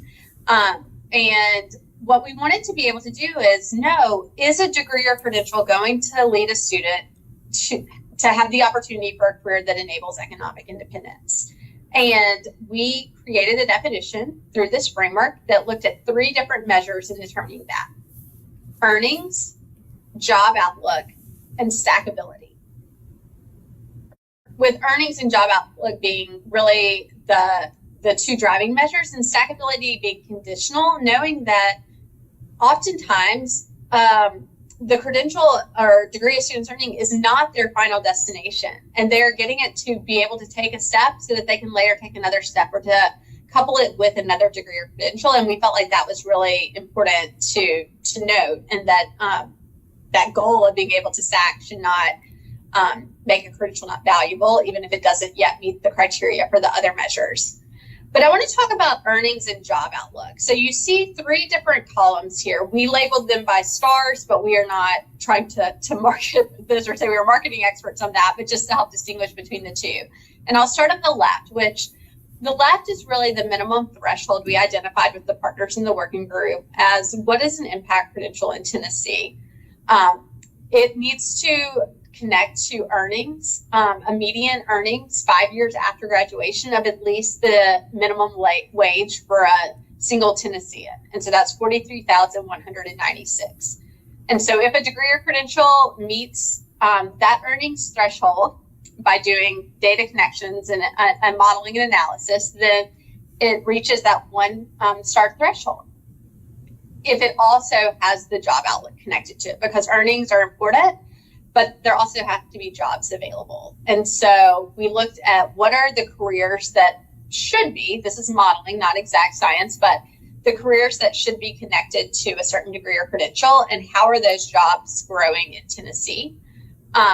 And we looked at that. And so if they're growing at least 0.8%, which is about half of the state average over a 10-year period, then that is in that 1 star category. And so if a credential is connected to $43,000 of earnings 5 years after graduation, and there's a 0.8% job outlook for careers connected to that credential, then it is an impact credential in our mind and in this framework. And that didn't feel like enough information. The group really decided that there needs to be a spectrum of understanding the impact of credentials. And so we created what is a tiered approach here. We think that 1 star category is great, and those are credentials that are tied to the workforce opportunities in our state and are needed in our state today and support Tennesseans, but we want to know more. And so we created 2 additional tiers that have higher earnings and also have higher job outlook levels associated with them. I'll flag that on this right tier, that 1.6%, that is the state average for job growth. And so wanted to have that as kind of the marker there, and we worked backwards by 75 to 50% of that on the job outlook. And then in reverse on earnings, starting with the living wage for a Tennessean, we increased that by 50 to 75% for the earnings. And so that is the framework that we developed. And I just want to give you a quick look at some modeling of how that breaks down. This, again, is not exactly exact information about every credential that is offered in Tennessee, but this is looking at the data that is available about degrees and credentials that are offered in our state and that we have information on. And so you can see about 25% of those credentials do not meet the threshold here. About 33% meet that 1 star, that impact credential threshold, with about 8% of those being in that conditional stackability category. And then an additional about 20 to 21% for the 2 and 3 star categories of the modeling. This is more information than you need probably, but this model was using about 244 credentials going through the framework. We used learner level data from TBR's program, so our TCAS and community colleges, and information from our universities as well. We don't have data on all of them for every single degree and credential that's offered in Tennessee. Though, so I want to be clear about that. But we feel very confident in our partners who are part of the working group, felt confident in this modeling as being a good representation of what is expected. And to give you some examples of what falls in here, I think that's something that's often talked about. It does not fall into this 1-star category or above, not because it doesn't have the job, because it doesn't have job offerings available. We hear often that it is fast growing and there are hospitality jobs available, but because it doesn't offer the earnings that are needed for this. My own degree, a journalism degree, falls into the 1-star category. Some other examples for you: an associate's degree in computer systems is a 2-star category, and a bachelor's in computer science is a 3-star category. And there's lots of examples I could give throughout each of these, but just wanted to give you a sense of both bachelor's degrees, associate's degrees, and industry certifications have examples across the full spectrum of this framework. And so what do you do with this information? And I'll go through just a quick bit more, and then I'd love to answer any questions that you have. But I think this is the really important meat of it. So we have this framework that really prioritizes earnings and job outlook, and that we should be looking at earnings and job outlook when we consider degrees and credentials in Tennessee and how we're prioritizing them. And so what could you do with this framework is, I think, really important to consider. And we identified a couple of areas that we think could really be considered that I want to share broadly. And then I wanted to do a quick click deeper on what does that mean in the K-12 space, knowing what you all are focused on specifically. But one is, we have a framework like this could drive alignment between our education and workforce systems. We know that we have had the privilege of having incredible economic development as a state, and our workforce development efforts are incredible to support that. And we believe a framework like this can ensure that education and Tennessee students are prepared to realize that economic opportunity our state has. Second is, we are investing resources and funding into pathways for students starting at a very young age. And a framework like this could help us target those and prioritize resources to best support students towards economic independence. We also know that students receive incredible supports in our state, and our state has prioritized ensuring students have supports through advising, through opportunities they have available to them. And a framework like this could really help to target those supports, ensure that they're having the greatest impact. And then finally, we also think it could be a talent development tool for industry leaders. We heard from a lot of the industry partners in the group that this can really help to ensure that they have the talent pool that's needed, and that they're at the table creating the opportunities to prioritize degrees and credentials that they need for their workforce goals. So that's what we've been thinking about broadly. And then specifically at the K-12 level, and looking ahead, we really think there's incredible opportunity to apply this framework to ensure students have access to these opportunities. A few ways SCORE believes this framework can really expand opportunity for students in Tennessee is kind of multifold, but I'll go through each of these quickly, and we can spend time diving in if that would be helpful. But first, we believe the TISA funding formula is incredible, and we think that the CTE programs of study outcome bonuses that are aligned to high-wage careers for CTE funding, as well as the outcomes bonuses that are available through TISA and the tiers around industry credentials, all have the opportunity to be aligned. I think one thing you'll hear us talk about a lot is we are prioritizing and incentivizing many different things that are all connected, but not necessarily the same as a state. And we think, particularly with TISA, there's an opportunity to really align these resource incentives that we're creating that are incredible to be aligned around impact credentials, so that there is a single measure. Second, we are so fortunate in our state to have so many early post-secondary and career opportunities, like youth apprenticeships, like work-based learning, and other episodes available to students. But they're also broad. They can be targeted towards providing opportunity for students to earn impact credentials at an earlier stage and a more accelerated pace to ensure they have the opportunity to really meet their own career goals. Connected to that, dual enrollment continues to increase across the state, and it's such an incredible opportunity for students. And we're so fortunate in our state for the state to be funding so many of those opportunities for students. And we know that that not all students are leveraging those dual enrollment opportunities really in a sequence or in a pathway that puts them on an accelerated path to a degree or credential. And even as sometimes they're really functioning more as random acts of dual enrollment. And we believe a framework like the Impact Credential Framework could really help to create alignment for the sequencing of those opportunities and help students have a more accelerated pathway. Then similar to TISA, we have various college and career readiness indicators in our state. We have the college and career readiness indicator. We have Ready Graduate. We have a promoted industry credential list. And we think that all of these are really important, and there's an opportunity to align them to a common definition or framework so that there is more consistency around what to prioritize and keep an eye towards student impact.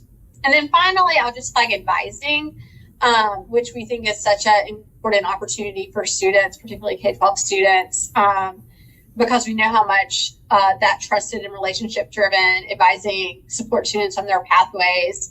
And we think advising is crucial to ensuring students are aware of impact credential opportunities, knowing they can choose whatever path they want to be on, but how do we ensure students know what outcomes they could expect from various degrees and credentials?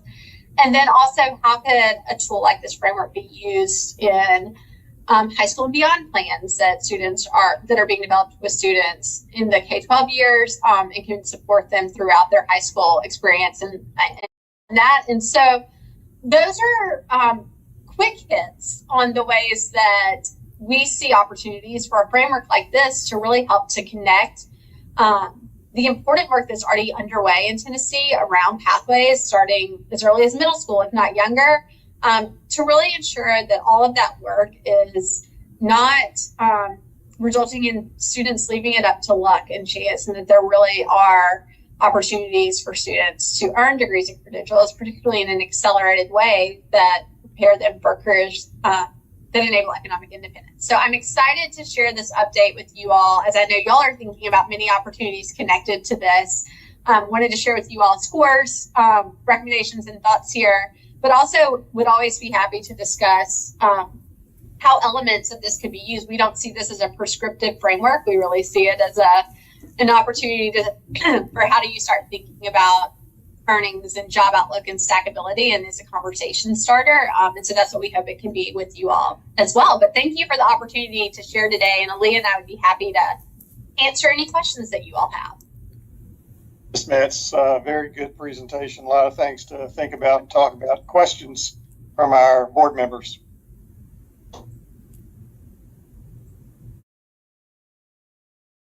I will just mention. Go ahead. Go ahead. No, go ahead, Mr. Jensen. You go ahead. A couple of things. First, thank you for the work you're doing. It's over the last number of years, there seems to be this continuous improvement that's occurring, and that's a good thing, and I appreciate everything y'all are doing. A couple of questions I had. When you think about how you're communicating, how are you communicating to parents? You talked about students, and that's all wonderful, but a lot of times parents perhaps are not as well informed about what those opportunities are, and may even have resistance to CTE because of historical thinking that said, oh, you got to go to a four-year college. So how are you communicating with the parents? And then I have a follow-up on that. Thank you, Mr. Piston. That's a great question. And as a parent, I certainly value that question. And it is one that came up a lot during the working group process as well. The one thing I would say is I think SCORE recognizes that we're probably not the leading communicator to parents, but we are hopeful that a resource like this could be a tool that is used by the organizations that are communicating with parents and by schools and districts. I mentioned advising. My hope is that this isn't just advising that's happening directly with students, but also it is could be used to inform parent communication, and that those high school and beyond plans, as they're being shared with parents, and information through this framework could really help families to have information on that as well. As a follow-up, I have particular concerns about underserved neighborhoods, and I have school districts that are in urban as well as suburban. And I was in the Germantown school probably 6 or 8 months ago, and I asked that question, and they said the parents are calling us. So the parents are pushing there. I do have some concerns about how we are communicating in neighborhoods where we need greater engagement by the parents. I just like to make sure that that's a priority in some form or fashion. The other question that I had is, how is the accountability being handled for districts to make sure if we've got 41 districts, how are we making sure that those districts, because some are probably doing a really good job, and I suspect there are others that are not. What's the approach to making sure this is continuous and the coverage is good across the entire state by districts? Yeah, great question. And Aaliyah, you jump in here too. I think a couple of the opportunities I just mentioned, the alignment of the college and career readiness indicators as accountability measures, as well as the TISA opportunities. We really think this alignment of what's being measured and what's being funded creates an opportunity for districts to have clarity around what to prioritize. So those would be a couple of the places that we would recommend. Yeah, and we, Aaliyah Guthrie with SCORE, thank you again for having us today. And I'll just echo what Mary Cypress has shared. As you all know, our federal accountability plan includes a measure called Ready Grad, which is slightly different than the outcomes that are articulated in the TISA outcomes bonuses, which is also different from the definition of CCR within the A through F letter grade system, which is our state accountability. And then we have tiering of CTE programs within how we fund CTE programs through TISA. And we also have a promoted industry credentials list. And there is a lot of overlap, but they're not all designed exactly the same. And not to say that they should all exactly mirror one another. They serve different purposes. But that is, I think, an area where alignment could be improved to create clarity for schools and districts, and then for students and parents as they're choosing pathways. And our kind of hypothesis is that that alignment should be towards what is the long-term best interest of students. So looking at wage and demand so that they can be successful in life. And then how do we ensure our educational systems are lined up so that students are on a path towards that future success. So there's lots of different levers that we're interested in, and I think feel like there's a lot of momentum around this conversation. One final question, Mr. Chairman, if I may. How are you responding to industry that comes into the area? The example in Memphis is you got XAI coming in here, Elon Musk, this massive investment, and that's basically in some ways a enlarged opportunity. How is that being responded to so that we're able to get to that kind of opportunity for kids in this part of the state? And there's more to come, by the way, on that. So is it taking a year? Is it 6 months? Is it immediate? That's my it's more of a timing question. I'm sure there's stuff going on. I'm just asking, how responsive are we being to those opportunities here, but across the state? That's such a great question. One of the things that was really important in the job outlook portion of this framework was that it was not just focused on what is the job outlook today, but what is the job outlook looking out into the future. And so that is what's prioritized as kind of a 10-year span that currently looks out into 2030 and is using Tennessee Department of Labor data to drive that. I will note that there are two limitations of this, and I should have mentioned, we think this is an important first framework, and there are data limitations to it, and there are enhancements that should be made to it. One thing the group really discussed that's not yet considered in this framework is regional relevance, knowing that particularly for some of our fast growing in-demand jobs, those are coming into a region and needing to quickly launch in, or are specific to a certain region of the state, knowing how broad and unique our state is from east to west. And so this framework does not yet consider regional relevance, but we think that is something that could be added to it in the future.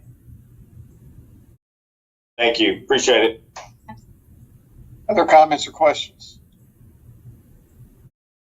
Let me just say a couple of things. One, at the Fast Forward Summit, and you use it here, I had never thought about the word stackability. I mean, it's when you think about it, it makes a lot of sense. And I like that term. And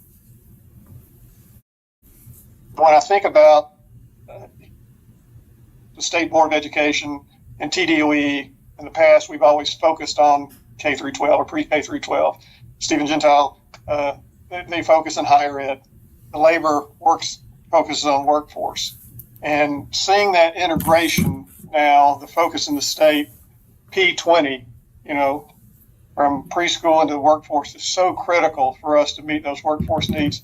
And this is a challenge to SCORE. So I think you all are in a very, very unique position in what you do. And going back to Mr. Jensen's comments about inside the state, we have geographical differences too. And we have differences whether they're rural or urban or suburban differences. But you are in a very unique position, I think, to help bring this together to meet all the workforce needs, to help us work together to connect, to break down those silos that we need to do. So very good. Thank you for the report. Any further comments? We've got a short break here till 2:15 Central Time, 3:15 Eastern Time. Thank you, Ms. Metz and Ms. Guthrie. We'll see Thank you all. you so much for having us.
We will start back in 2 minutes.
Before we go to our next item, I wanted to share this comment that TDOE IT shared with its staff. It says, today, Microsoft and other internet service providers are experiencing several global technology issues.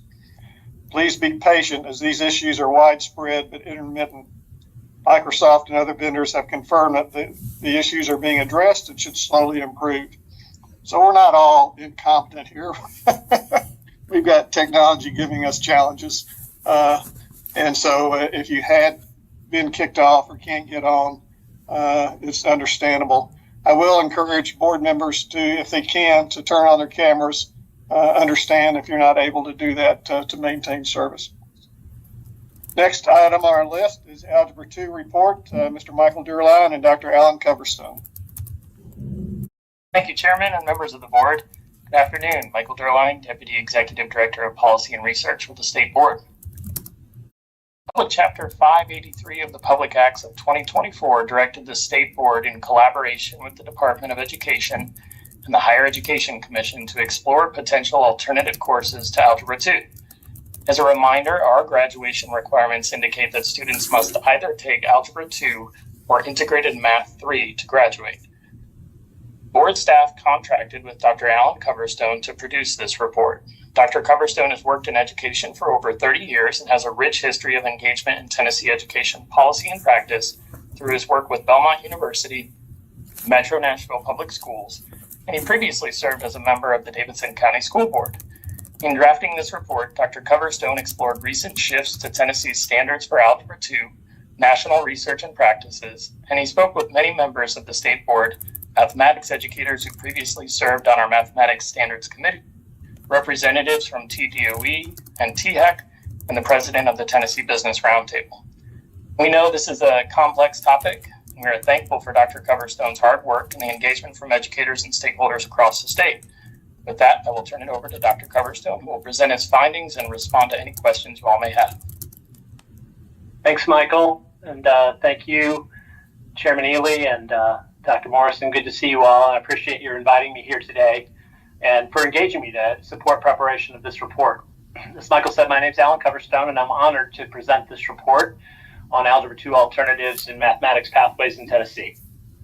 I'll start by saying engaging in clear pathways in math can make the subject more accessible and meaningful for the students, as well as for the teachers in the schools, and can help strengthen student preparation for their future careers. A lot of that overlaps with some of the conversation from the previous report. The research, stakeholder engagement, and analysis that Michael spoke to and went into this report are all aimed at ensuring that the mathematics pathways available to Tennessee students are rigorous, relevant, and accessible, and that they're aligned with both post-secondary and career aspirations of all Tennessee students. So today I'll walk you through the key takeaways in the report. You've had it for a little bit of time, and I hope you've had a chance to take a look at it. If not, I can certainly follow up with any questions you may have as well. I'll share what we've learned in the process and what the Tennessee context might offer in terms of potential alternatives to Algebra 2. So Michael already mentioned the legislative mandate of Public Chapter 583 and the collaboration of the departments involved. Much thanks to everyone who took time to speak to me and share your perspectives. That was much appreciated, and I learned a great deal in the process. We'll turn now to the purpose of the report. The key objectives of this report are really four. First, to evaluate alternative mathematics courses that align with workforce and post-secondary demands. Second, to ensure that courses that we consider are always academically rigorous and rigorous in comparison to Algebra 2. Third, to understand the Tennessee context, including recent changes in Algebra 2 standards and the introduction of pathways-aligned math courses like mathematical reasoning for decision-making, and how the Tennessee approach aligns with ACT benchmarks and post-secondary expectations or post-secondary admissions requirements.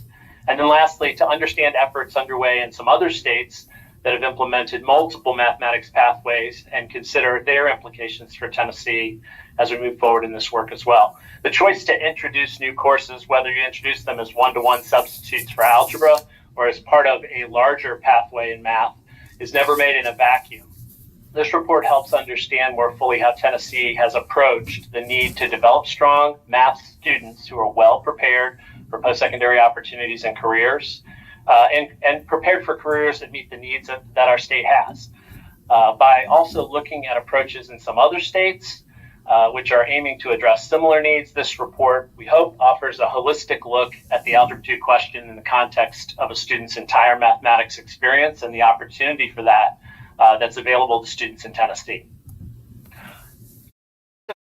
You would consider alternatives in the first place. Historically, Algebra 2 has been a standard requirement for high school graduation, but as educational and workforce demands have evolved, some are starting to ask, does Algebra 2 or requiring Algebra 2 for all students still serve all students' best interests?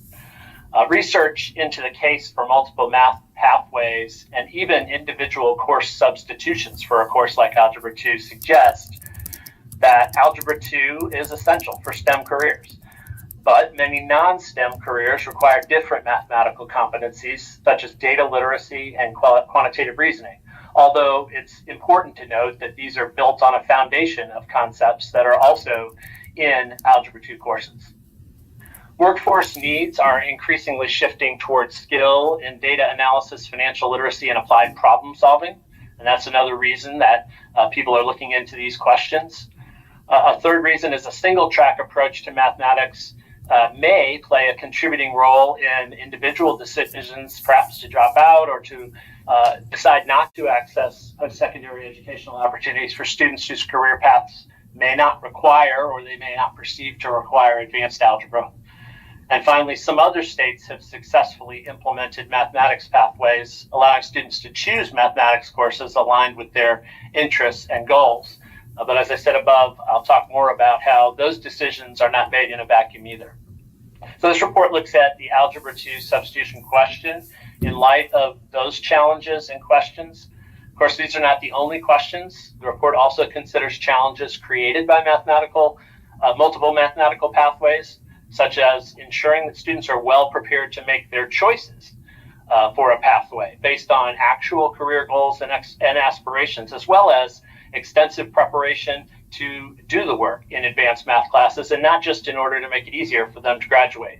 For example, giving students real choices in their math pathways will require at a minimum strong guidance counseling and teacher preparation to offer meaningful choices, and not just choices where some students end up on a default pathway or end up in a course that there just aren't teachers trained to teach yet, or that may not serve their long-term goals.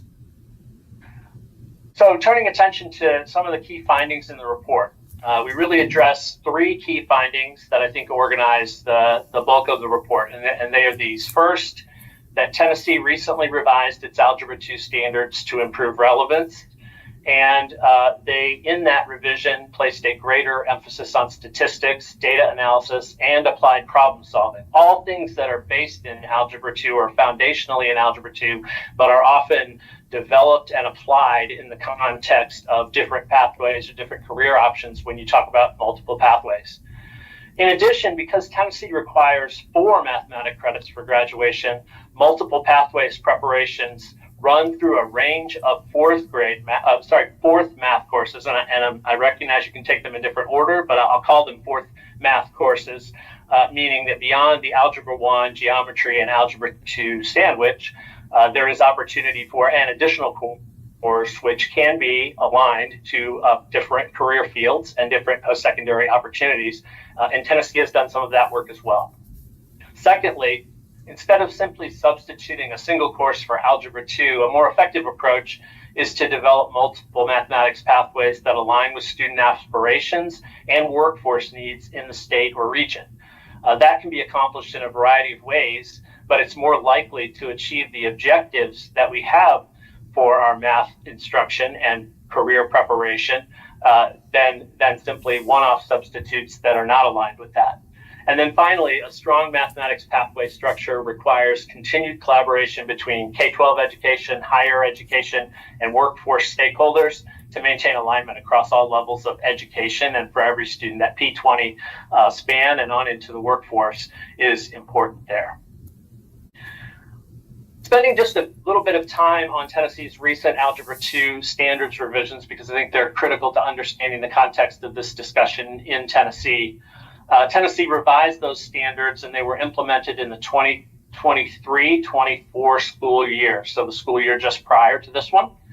The goals of the standards review and the revisions that were made align with the goals of course substitutions and pathways reforms in other states, including the desire for more college access alignment, workforce readiness, as well as just graduation for students who might find themselves stymied in an Algebra 2 course.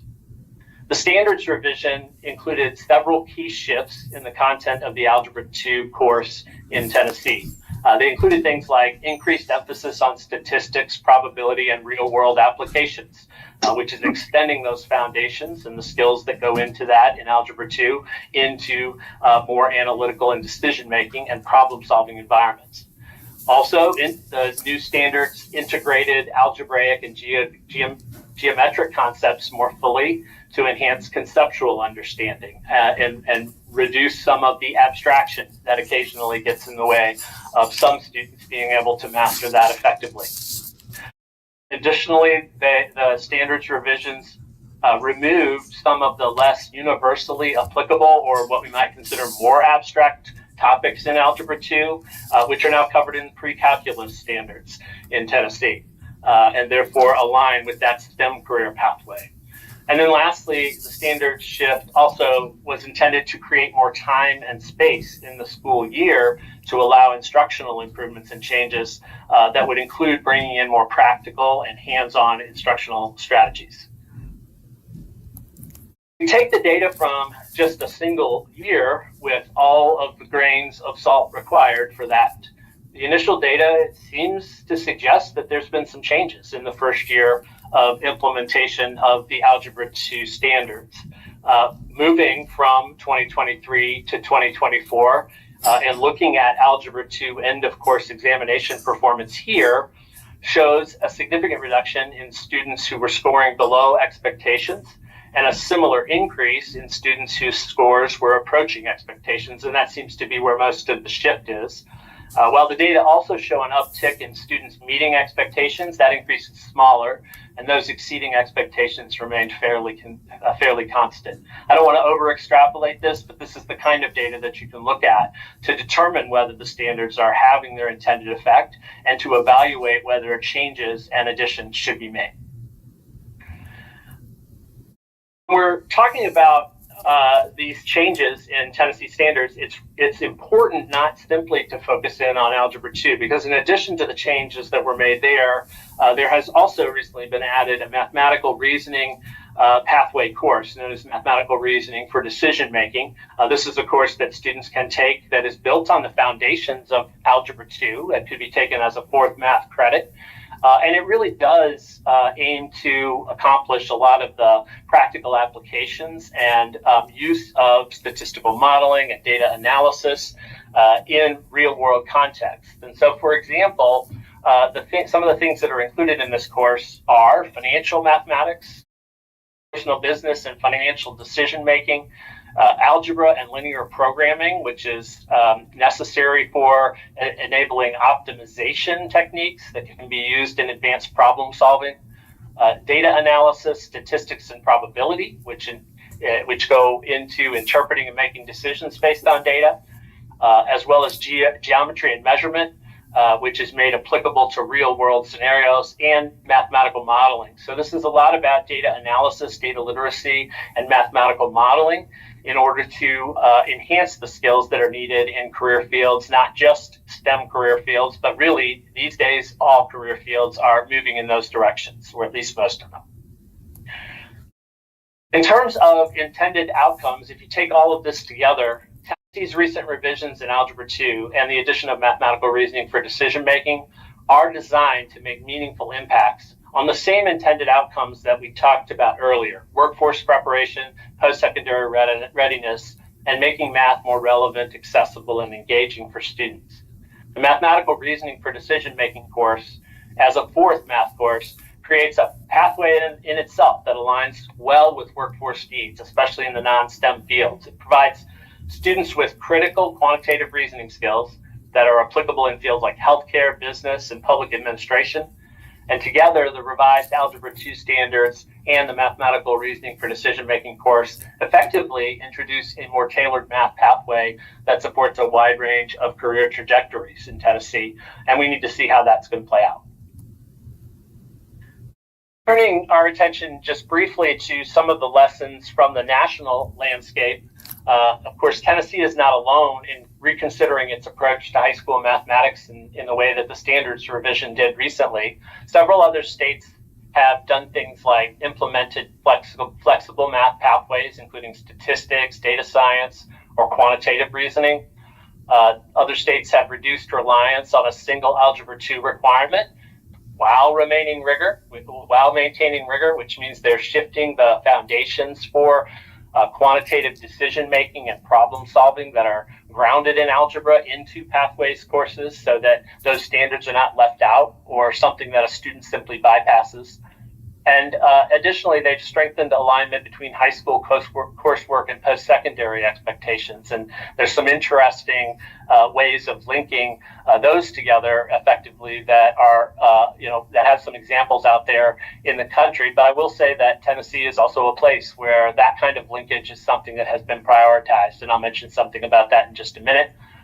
So the review of national trends for us underscores that multiple pathways can support student success and workforce preparation without lowering academic standards. However, most of the content in traditional Algebra 2 courses is typically included somewhere in that pathway, since it is foundational for the applied concepts that pathways seek to advance, so the graduates will be better prepared for a range of career opportunities and accelerating career opportunities in fields that may be taking on new elements of mathematical reasoning, as well as new fields altogether that we're seeing these days.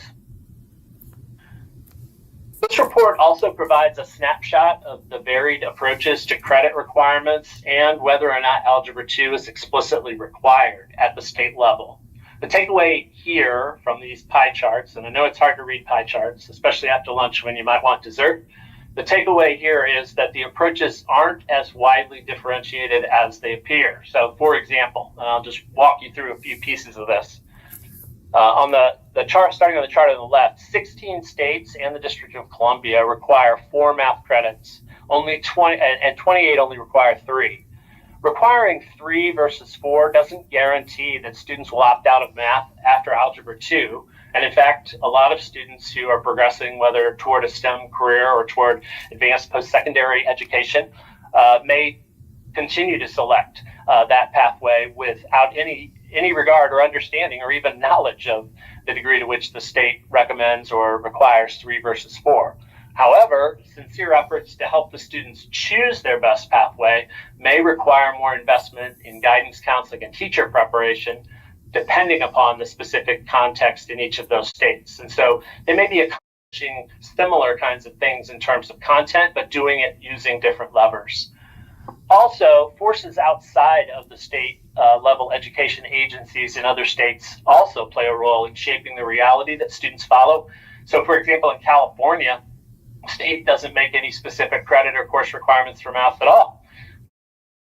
The state university system does require specific credits in courses that create a de facto statewide requirement there, depending upon the direction that people are considering. And so different states use different levers. Tennessee's situation is unique, and that's really why we wanted to dive in as deeply to the current state of Tennessee's with regard to Algebra 2 revisions and the introduction of the reasoning course. Finally, on the chart on the right side, you see a wide variety regarding the question of what is the highest math course that is required by each state in the United States, again, by state level education agencies. So there, starting with the light blue in the lower left corner, and with apologies to people who can't see the color, I'm sorry, I led you the wrong way. Starting with the medium blue that's on the upper right side of the pie, you see 20. You see there 20, which is composed of. Oh, okay. I'm going to stop for a second. I tried to make this clear so that I wouldn't introduce confusion. So forget everything I just said. Starting over, left-hand corner, light blue. We're going to go light blue, green, and dark blue. You can see those 3 around the left. That's a total of 20. 4 light blue, 10 green, and 6 dark blue that require Algebra 2 or integrated math, but with various approaches to substitution. That's why they're divided. Some of the substitutions assume an equivalent course, and some substitution pathways are creating exceptions to the course, but most are requiring some form of equivalency there. So 20 require Algebra 2 or integrated math 3 as their top course. While the highest course specified in other state requirements is geometry. That's 10 states. Algebra 1 is the highest required that is specified at the state level in 3 states, and there's little or no specific content requirement in the remaining 18 jurisdictions. So I think, again, the takeaway is different states are approaching this in a collage of different ways, and the role of the state level education agency is not always the same vis-a-vis the role and significance of a state university system or other forces, district discretion, et cetera, in establishing standards, which would be hard to track, but which may have a very similar effect across different states in terms of what courses people will take. All right.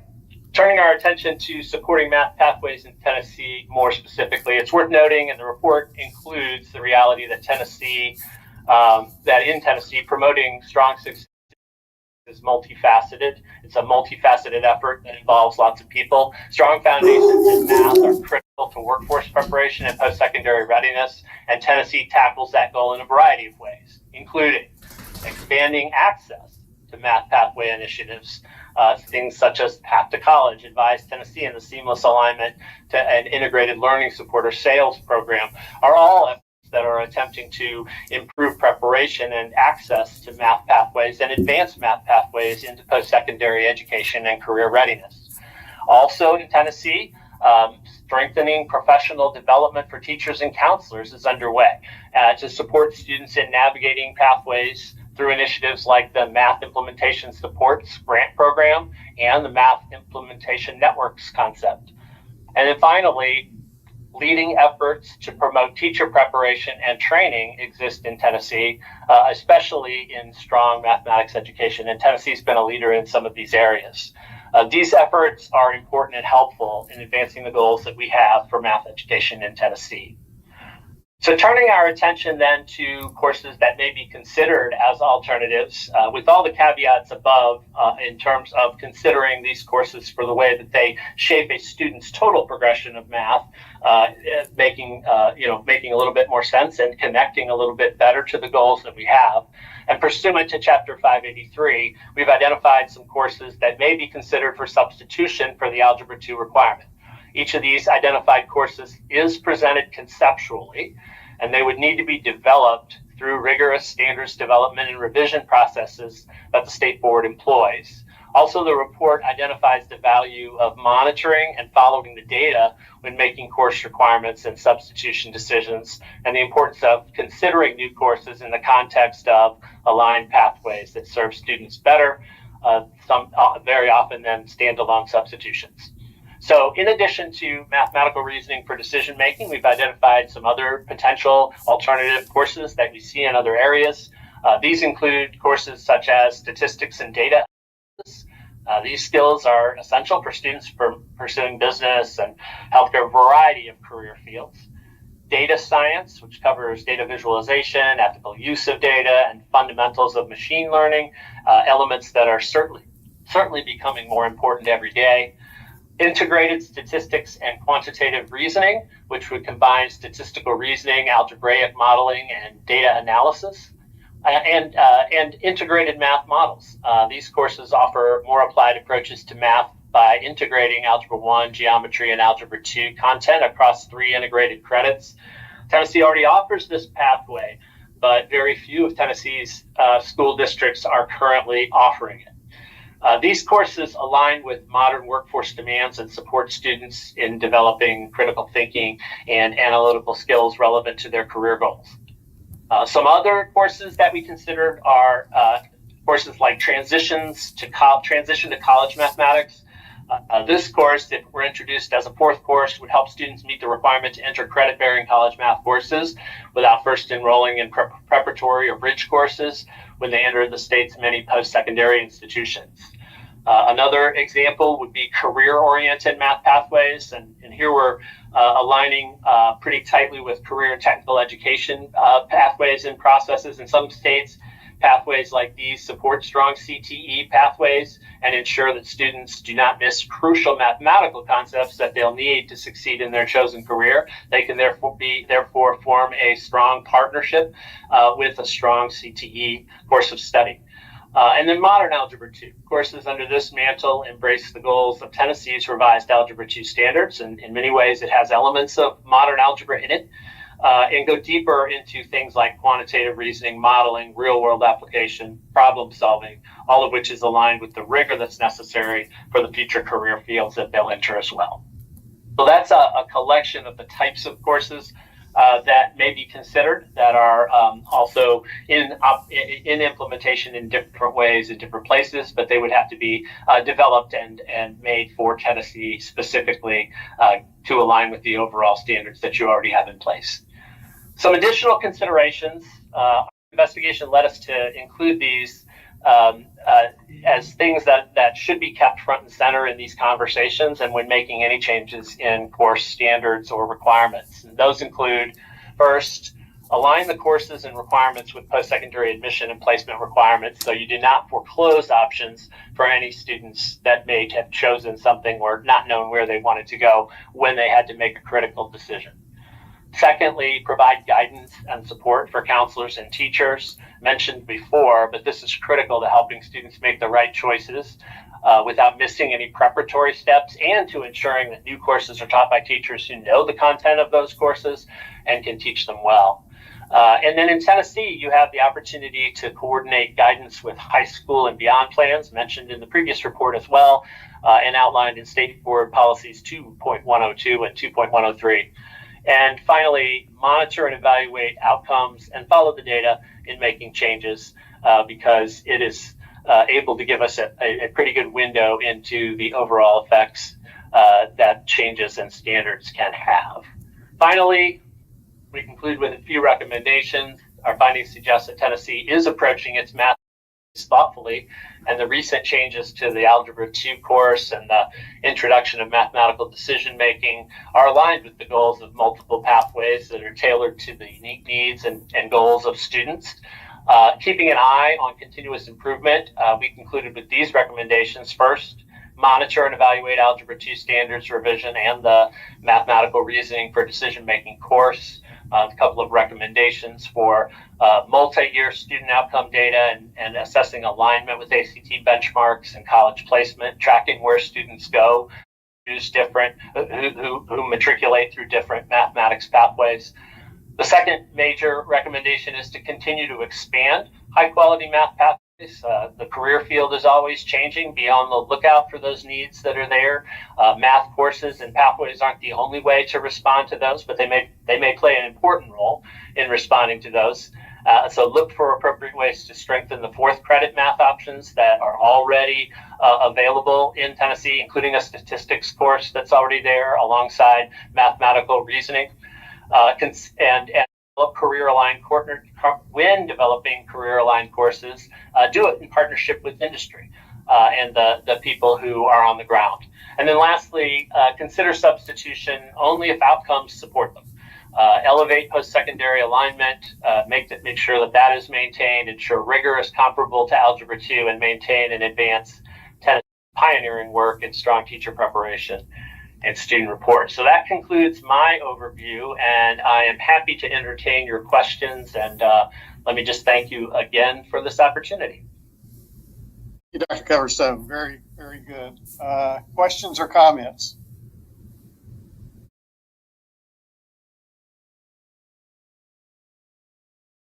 Well, Chairman Eby, this is Sarah Morrison.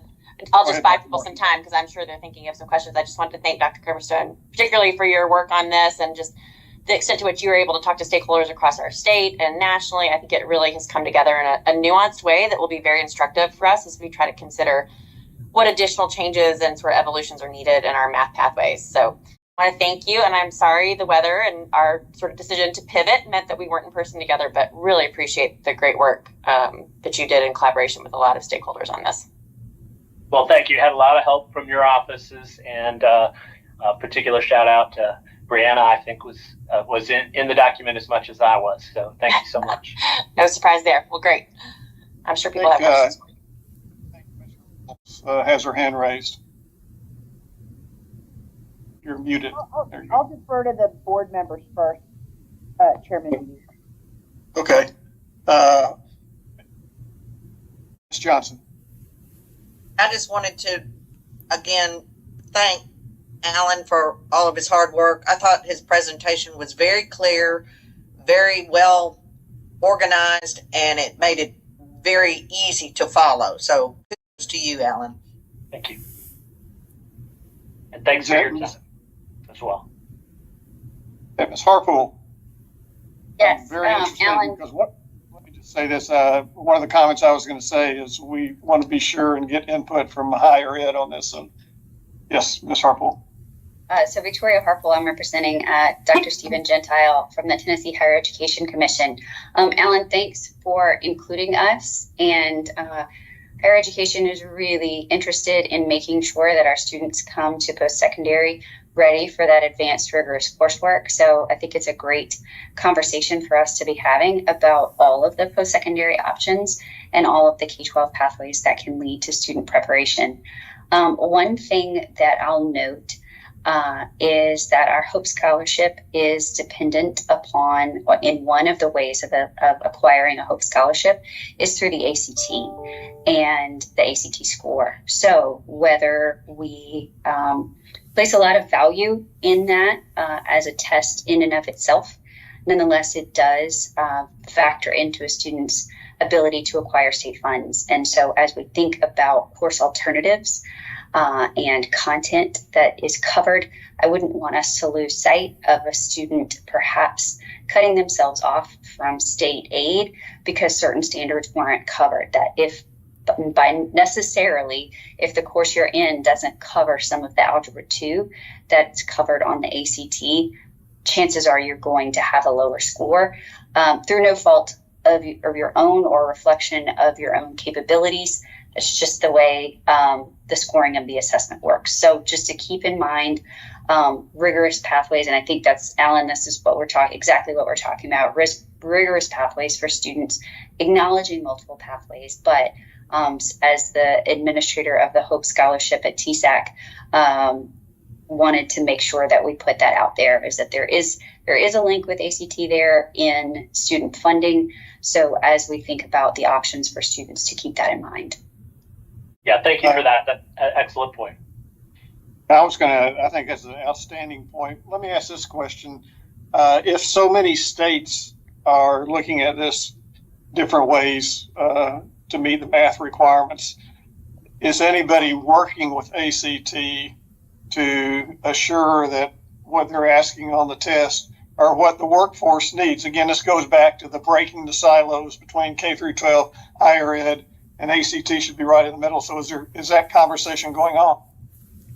Well, I can't speak for the ACT. I can say, though, that the the standards revision in Tennessee definitely considered that, and to Victoria's point, that alignment is very important, and so yes is the short answer. That alignment is something that is important in the other states that are adjusting pathways, and that's why I think it's important to stress yet again that even if Algebra 2 isn't the name on the course, those standards that are aligned and that are foundational to the quantitative, to the modeling and statistical analysis that you need in some of these alternative pathways, and that you will definitely need in those alternative careers, they have to show up somewhere, they have to be maintained. So it's never just as simple as shut off the algebra and replace it with something else, because as you've highlighted correctly, and I think very importantly, that alignment is critical to preparation for post-secondary opportunities, regardless of the field that you're going into. And because of the connection to ACT, it has some very practical implications as well. One of the comments I was going to make is that, as you know, we have changed our Algebra 2 course to add the statistics, the data reasoning, science, data science, that type of thing in there. And obviously, if you add, you got to take some of the, quote, rigor away. For your information, I'm an engineer by training, so I'm STEM oriented myself, but I also understand that everybody isn't going to be STEM oriented when they go into their career. So to get the data to see if we're doing the right thing is going to take years. And just, we ought to be able to get the data pretty quickly on the ACTs. Ought to have something pretty quickly on year to year to year. Are those numbers dropping? Are the math scores dropping? That would be helpful to know. But how do we assure that what we're doing is not impacting down the road? That's one question I have. And then should we or can we offer what we call a rigorous Algebra 2? We call it all Algebra 2, but it's not Algebra 2 like what it was when I was in school and people in school 10 years ago probably. But it is an Algebra 2. It is a math class that is probably more valuable to a large fraction of our students. So maybe what we want to do is have two different levels, like an Algebra 2 Light or Algebra 2 Business and Algebra 2 Rigor or something, so a student can sign up and take the one that's going to better meet where their needs are. I think those are the kind of things that we ought to be able to look at down the road. Does that make sense? Yeah, it does. The thing that I would say about the standards revision that was just made, you're right, they took it out. Those things that were taken out were the more abstract standards, which were more specifically tied to a STEM pathway, to an advanced math pathway, and those were moved to the pre-calculus course. And so students who are going in that STEM pathway, the accelerated pathway, students like yourself would still have those standards as they went through. The abstract standards that are necessary for that kind of advanced work in calculus are there. It's not as if those are those are matched to a specific pathway, but the foundational elements of linear regressions and the kinds of tools that you learn in Algebra 2 that go into data analysis and so on, those are foundational regardless of where you go. So instead of breaking at Algebra 2 and doing, like you're suggesting, 2 separate Algebra 2 courses that are aligned to 2 different pathways, you have a core Algebra 2 class now, and you have the pathways that can branch from that core Algebra 2 course through your 4th math credit. So I think it's an approach that doesn't toss anything out, doesn't toss out the rigor, but at the same time maybe better positions the elements or the standards in the pathways that exist. It gets the foundations that they need for math, but specialize a little bit more as they go forward, if that makes sense. I'm not sure that answers all of your questions, but I understand that. But anytime you take something out of one course and you move it into another course, so you take that rigor that you're talking about, those abstract things, and you move it into pre-calc, well, then you obviously have to take something out of pre-calc because you put more things in there. That gets moved into calculus, et cetera. And so there are students that we have in Tennessee who actually take calculus in high school. And so my question to Ms. Harpool and all is, by moving these things further down the road, are we impacting those students from being able to succeed the best they can when they get into the college, upper, higher math classes, et cetera? So things to think about. Like I say, anytime you make a change, it has consequences down the road. Ms. Harpool, you had your hand up, and I'll still go back to Commissioner Reynolds. Sure, Mr. Eby. My understanding of the course, the newer Algebra 2 course that has been in place, was heavily influenced by higher ed. We were at the table. Dr. Stephanie Kolich from UT Martin, who has been working as a math faculty and with math pedagogy, along with Virginia Mayfield at the Department of Ed, were really, really key in making sure that students who went through this Algebra 2 course could go both ways. They could go then into a statistics pathway in college, or build with an Algebra 2 to college algebra type. So while we have not seen those students go into post-secondary yet, I am really excited to see what the changes that were just made. We've got 1 year of data, Alan. I think you showed it. My screen is really glitchy as well, but really excited to see the partnership between K-12 and higher ed that came and went into those new Algebra 2 standards, to see how they pan out for students, because you had some really heavy hitters that helped develop those standards to really be where everyone can get what they need and then branch out, but not lose the rigor of the Algebra 2.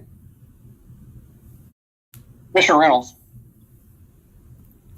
Yeah, so thank you, Dr. Harpool. You echoed a lot of what I was hoping to really emphasize, because I would just say initially, and again, I'm glitchy too. I had to be on my phone.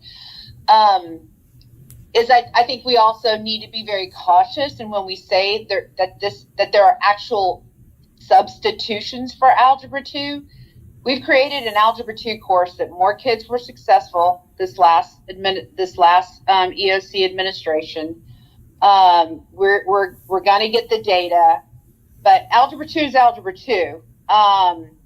Mathematical reasoning is not going to substitute for Algebra 2. And I want us to be very, very careful when we think about this, and when we talk about also the ability for all of our students to be able to develop in the math space. If policymakers can take this report and then make decisions that we should get rid of Algebra 2 as a graduation requirement, we're going to be in trouble, right? We're going to lose the opportunity for kids that, if Algebra 2 is no longer required, could then result in the elimination of Algebra 2 courses in high school because of not having the teachers, the subjects covered, those sorts of things. Those are the things that concern me, particularly as we really think about the future of our economy, what's going on in East Tennessee. with quantum computer stuff and Oak Ridge and the opportunities that we want our kids to actually embark upon. And if we start limiting those opportunities, we're gonna and we already have a STEM almost the certain kids going into certain places, then we're going to remove those opportunities for kids that we say we also want to be part of our economic future. So I always get nervous because people can take pieces and then declare this shall be as such, and we lose all the gains that we've made in Tennessee. So I really appreciate the conversation. Dr. Coverstone, I also appreciate your last remarks. That was also very helpful. But that's what I just always am watching. I've been through many of these conversations, and what we really need to be focusing on is making sure that our kids become proficient in Algebra 1, because if they are proficient in Algebra 1, and our numbers are not great in Algebra 1, they're going to want to take more courses in math, because math is fun. Math is an opportunity that all of our students should have access to, particularly as the courses get harder and more rigorous, because if anybody can problem solve or critically think, it's someone who can master an algebraic equation. So that's all. Appreciate you letting me have some time. Reynolds, and I don't disagree with anything that you said. What I worry about is when we have, quote, the rigorous Algebra 2 that I guess some of us are used to, and require that for graduation, and students who aren't going into the STEM fields down the road, the teachers end up, I won't say watering it down, but they know that the student has to pass that for graduation.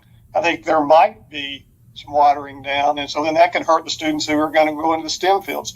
So that's why I say I like the idea of possibly having an Algebra 2 rigorous and an Algebra 2 is what we've defined here, that has some of this reasoning, because I think those critical skills of reasoning are just as important as some of the rigorous Algebra 2 equations and that the engineers need to have. So it's a tough question. I'm glad that we're asking that question. I'm glad that we're having this debate. And the data is what's critical in how our students are going to succeed in the future. And that's what's going to, I think, lead us down the path. Ms. Maxwell has her hand up. Thank you, Chairman Evie. Anna Maxwell. Dr. Coverstone, thank you so much for your presentation. I enjoy getting to learn more about this and speak with you. And I feel like you were very thorough. And I think there's been a lot of good points raised today. Just to kind of sum it up, I think that we are maybe at a crossroads, but we still need to be very diligent in seeing what the data shows us in regards to the revised standards, but also take into consideration, as we've spoken with, as was spoken earlier about, the impact on the different credential pathways. And I think this may be something we really have to, go more in depth with and be thoughtful about for all of our students. So thank you, Dr. Coverstone. Thank you, Ms. Maxwell. Other comments or questions? Let me just say this. We do appreciate Dr. Coverstone. This isn't something that's going to get solved today. I don't think you can write an algebraic equation to solve it, but it is something that we will continue to work together on, again, focusing on what's best for our students and what's best for their future down the road. And we'd like to continue to work with you as we do that. Thank you. Thank you so much. Okay. Next item is Tennessee Educator Survey, Dr. Laura Booker and Ms. Caitlin Binstead. Mr. Chairman? Yes, I'm sorry. I'm sorry, this is Nathan James. I wanted to, before we moved off of the last topic, I wanted to thank Representative Tim Hicks for his willingness to work with us on this legislation to turn it into the study that it was, instead of a mandate, which it could have been. And so he certainly would have been there in the room with us today had we met in person. I know he's driving to Upper East Tennessee and watching electronically, and we would just be in a different place had that legislation gone forward the way that it could have. And I wanted to acknowledge that and say thank you to him. Thank you, Mr. James. Yes. Okay. Tennessee Educator Survey. Dr. Booker and Ms. Benstead. Good afternoon. Thank you for having us with you. We're going to share some results from the 2024 Tennessee Educator Survey that we do in partnership with the State Department of Education. The 2025 survey will actually launch next week, so we're excited to be sharing this with you all today. So as an overview, this is the 13th annual administration of the survey, and we had a 55% response rate for teachers and a 52% response rate for administrators. We have a core on the survey that asks main questions, and then we have several specific questions that go to teachers who are early career and technical education, pre-K, ELA, math, and then specific questions for assistant principals and principals. And we also work with the department to target specific questions to learn more about teachers' instruction, educator workforce issues, and issues of student readiness. So we're going to share some overview of the findings from the 2024 survey. I'll turn it over to Caitlin to share those. Next slide. So most of this stuff comes from TDOE's survey report. So we're just going to highlight a few topic areas. So we ask a lot of questions related to, different department priorities. So the first look at, if you go to the next slide, were for ELA and math teachers. And so we asked them different questions about their curriculum and different supports that they receive in their classrooms. So this is for ELA teachers, and we asked them about their satisfaction with different elements of the curriculum. So overall, we found that ELA teachers were pretty satisfied with these different elements of the curriculum. You can see here that most of these have 70% or higher agreement. So, 78% of ELA teachers agreed or strongly agreed that they have received adequate training to use the ELA curriculum effectively. 70% agreed or strongly agreed that the curriculum includes culminating tasks and assessments that allow students to demonstrate mastery in multiple ways. The only two here that were below 70% agreement were that the curriculum provides scaffolds and access points for all learners in the classroom, and that the ELA curriculum was engaging to students. But actually, if we look at this broken the grade level taught, elementary school teachers were a little bit more favorable towards some of these different elements of the curriculum. So for example, 60% of first through fifth grade teachers agreed that the curriculum was engaging to students. And then these are similar questions about satisfaction with different elements of curriculum, and these were asked to math teachers. So in general, math teachers are also pretty satisfied with most of these elements. Almost all math teachers agreed or strongly agreed that their curriculum was aligned to the Tennessee state standards. 70% agreed or strongly agreed that the math curriculum is easy to use. And then we saw a little bit weaker agreement with these elements at the bottom, like I'm able to use assessments and tasks provided by my math curriculum without having to modify or develop my own. And then these questions we asked to teachers about different supports that they received in the previous school year. So almost all ELA and math teachers were receiving access to diagnostic assessment data for their students. And most ELA and math teachers also received or participated in PLCs, walkthroughs and feedback cycles, and received instructional coaching. And then fewer received coaching from an outside partner. And actually, high school teachers were a little bit less likely than elementary and middle school teachers to receive some of those supports. This next set of questions, we asked CTE teachers on the branch of the survey. And CTE teachers generally reported that their programs offered various types of learning experiences to their students, including career exploration opportunities and early post-secondary opportunities. So almost all CTE teachers, 93%, said that their program of study offers career exploration opportunities to students. And 74% said that their program of study offers at least one early post-secondary opportunity or industry credential. So we're seeing a lot of, range of learning experiences for students offered through these CTE courses.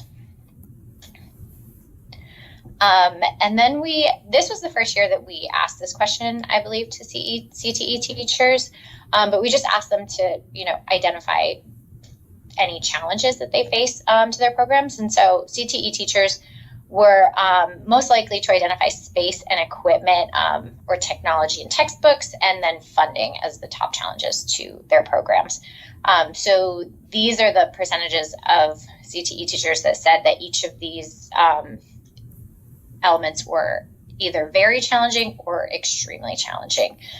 So 27% said that space, equipment, technology, and textbooks were very challenging or extremely challenging. 21% said funding was very challenging or extremely challenging. And then this next set of questions went to school administrators, so assistant principals and principals. And we asked them about hiring teachers for open positions in their schools. So for the past few years, we've asked this question, and they have to agree or disagree. We have a sufficiently large pool of licensed applicants to choose a qualified candidate for open teaching positions at my school. And since 2022, we've seen that really only about a quarter of school administrators agree or strongly agree with that statement. So we're seeing in recent years that school leaders tend to report challenges with recruiting teachers to their schools. And then we ask another question that kind of more specifically asked about different types of teachers that they have challenges recruiting, and that's on the next slide. So we ask, in the past year, how challenging was it for you to recruit instructionally effective teachers, teachers with necessary qualifications for my school's vacancies, teachers who I think will stay at my school, and then racially, ethnically diverse teachers. And so in general, it seems like high school teachers tend to have greater challenges recruiting some of these types of teachers, especially teachers with the necessary qualifications for my school's vacancies. Like 46%, almost half of high school teachers said that was either very challenging or extremely challenging. And then across the board, elementary, middle, and high school administrators reported challenges with recruiting racially and ethnically diverse teachers. And then this last question here looks at early career teachers and their preparation. So this is from the early career branch of the survey. And we asked them, to what extent they feel that their prep program prepared them for all these different teaching competencies. So this is just the one that asks how prepared they feel to effectively teach students how to read. And we've seen that early career teachers that teach kindergarten through second grade, we've seen a steady rise in the percent of teachers who feel that their prep program prepared them to teach students how to read. And then this is for all kindergarten through second grade teachers, and this agreement is actually even higher if we look at just kindergarten teachers. I think 84% of kindergarten teachers in 2024 agreed or strongly agreed that they felt prepared to teach students how to read. So that's promising. And then this last question here, we asked on the student readiness module, and we asked teachers about different resources that they might need in their schools. And so most teachers, the most commonly identified need for resources was counseling, psychological, and social services, followed by social and personal skills and school climate. So we're seeing a lot of teachers expressing a need for more resources around mental health supports in their schools. We also asked a question to administrators about different barriers that they face in providing mental health supports to students. And 55% of administrators said that inadequate funding limited their ability to provide mental health supports to students in a minor way. And another 32% said that funding limited their ability in a major way. So just to sum up this little section here, so related to academics, ELA and math teachers, especially those in elementary grades, were pretty satisfied with many elements of their curriculum, and they receive various content-specific supports in their classrooms. As far as student readiness, CTE programs offer students various learning opportunities, but space and equipment and funding were named as the top challenges to their programs.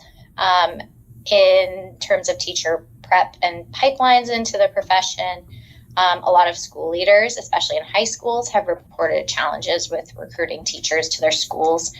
And new K through 2 teachers feel increasingly prepared to teach students how to read. And then lastly, strategic investments. Teachers reported the need for additional resources to support students' mental health. So I can pause there, and if anybody has questions about any of that, we can discuss, and then we can talk about, we have 2 Terra briefs that are coming out soon. So I have some slides on our briefs around tutoring and early career teachers. And I'll just remind everyone that all schools and districts that hit a 45% response rate get their individual level district or school data back. We always hear great things from schools and districts who are, as soon as that survey ends, they're ready to have that data in hand to help inform their improvement processes as they look towards strategic planning for their schools and districts. Tara and the department also put all survey data at the state level out on a website. And I can make sure that everybody has that so that if you want to, you can explore the website. Actually had a question about that. I think you said that you had a 56% return rate or something like that. And if this is the 14th year that you've done that, how is that return rate? Is it going up? Is it going down? Is it staying pretty flat? We actually saw it go down a little bit around 2020, and we've returned back. It started going back up again. I think the highest we've ever been is about close to the 60. So this is about typical. It was a little higher than the previous year in 2014. It's 2024. Okay. I have one question. You had a slide on CTE courses that your data, it was the lowest data, said 40% of the CTE teachers agree that they have some advice or something working with parents and students. Are you trying to do something about that? Or, I mean, that you talked about all the positive, the 76%, but you didn't talk about that 40%. That seemed pretty low. Is there any focus on that? I guess that wouldn't be the focus. You're just presenting the data. Maybe that's something that we ought to talk to TDOE about or something. Yeah, and I'm going back and looking at that slide now. That it says I'm generally involved with advisement sessions to parents, guardians, and students. So 40% of CTE teachers to that statement.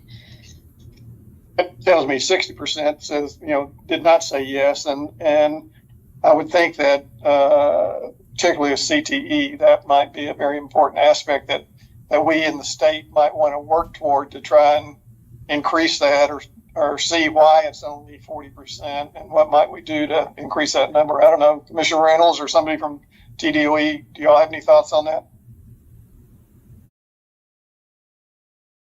If you're trying to respond, you're muted. There you go.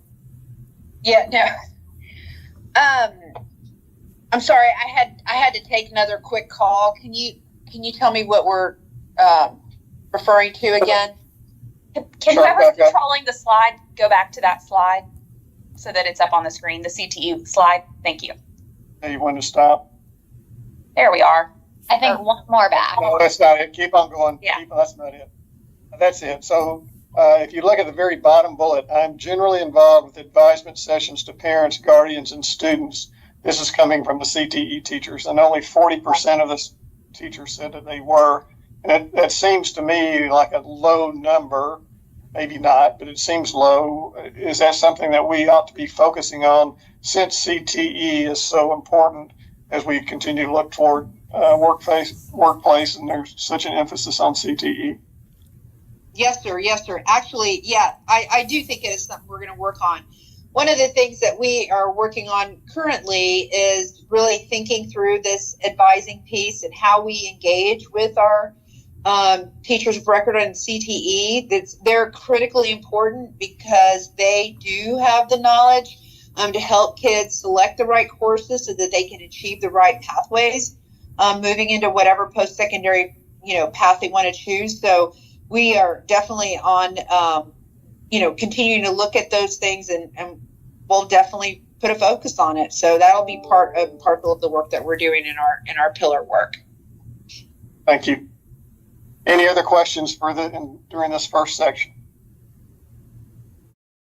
If not, you can go ahead to the next section. Thank you.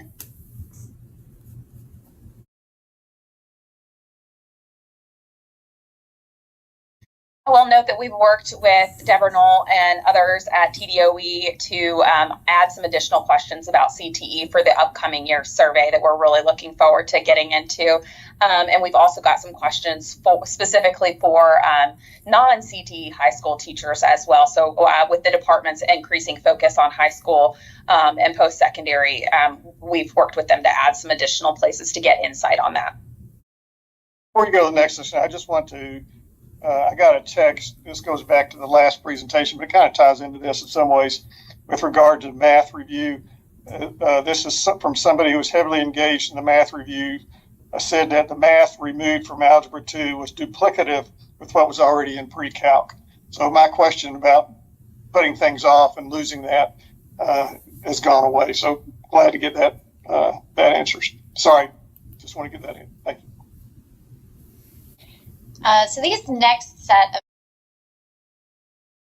tutoring programs in schools, and I'll just say that these questions, even though some high school teachers did respond to these questions, these numbers that you're about to see are only for teachers and administrators in elementary and middle schools, because that was kind of the focus of the department's guidance on these tutoring programs. This first question went to administrators, and we asked them about what criteria they were using to enroll students in their high dosage, low ratio tutoring programs. So the most commonly reported tool that they were using was either a specific result on a test or screener other than TCAP, or a specific assessment result on TCAP, followed by referrals from teachers. And then if we look at this, the same question kind of broken down by school tier, those were the screeners and assessments were more commonly used by administrators from elementary schools. And then middle school administrators more frequently reported that they were using teacher referrals or parent guardian requests to enroll students in tutoring programs. And then we looked at what percent of students in schools were enrolled in high dosage, low ratio tutoring. And we saw that schools with higher proportions of economically disadvantaged students reported enrolling higher percentages of their students in these high dosage, low ratio tutoring programs. So in schools with at least 40% economically disadvantaged students, administrators reported that about 22% of their students were enrolled in tutoring, compared with just 12% in schools with 15% or more economically disadvantaged students.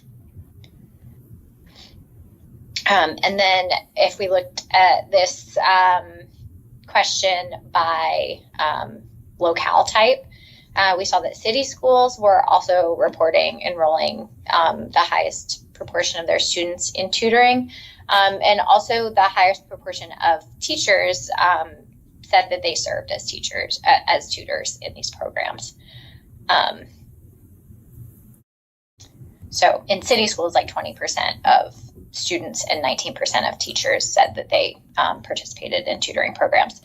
And then if we asked administrators about who provided the high dosage, low ratio tutoring for students in the schools.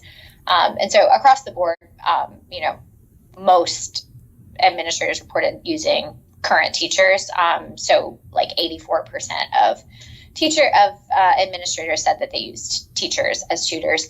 But then these other options sort of varied by locale type. So in city schools, administrators more frequently said that they were using paraprofessionals, volunteers, and external partners as tutors. And then in rural schools, administrators more often reported that they were using retired teachers as tutors in their programs. And then we asked administrators about barriers to implementing their high dosage, low ratio tutoring programs, and elementary school administrators reported available tutors and scheduling conflicts were their biggest challenges. But middle school administrators had more challenges with transportation and attendance.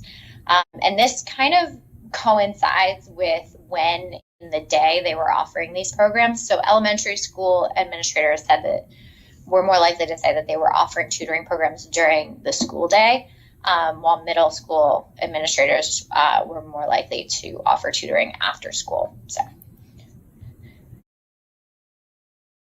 And then just some key takeaways here.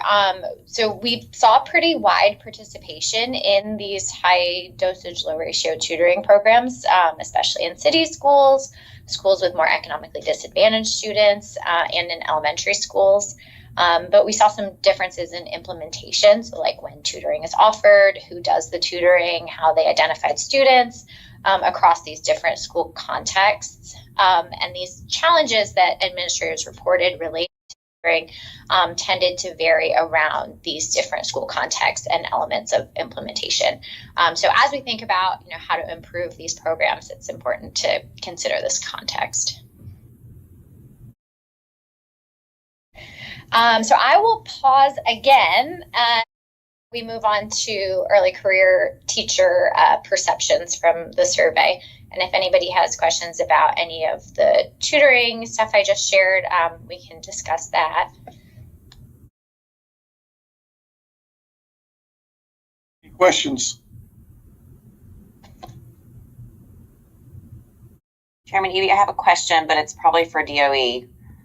And it's an ignorant one, I assume. But having just been in budget hearings yesterday, it was on my mind.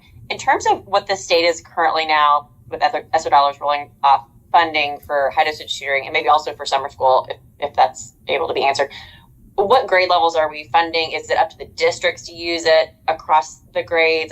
I'm wondering if I'm a district, what funding and what sort of options are available for how we're thinking about who's getting tutoring and where, and similarly for summer school.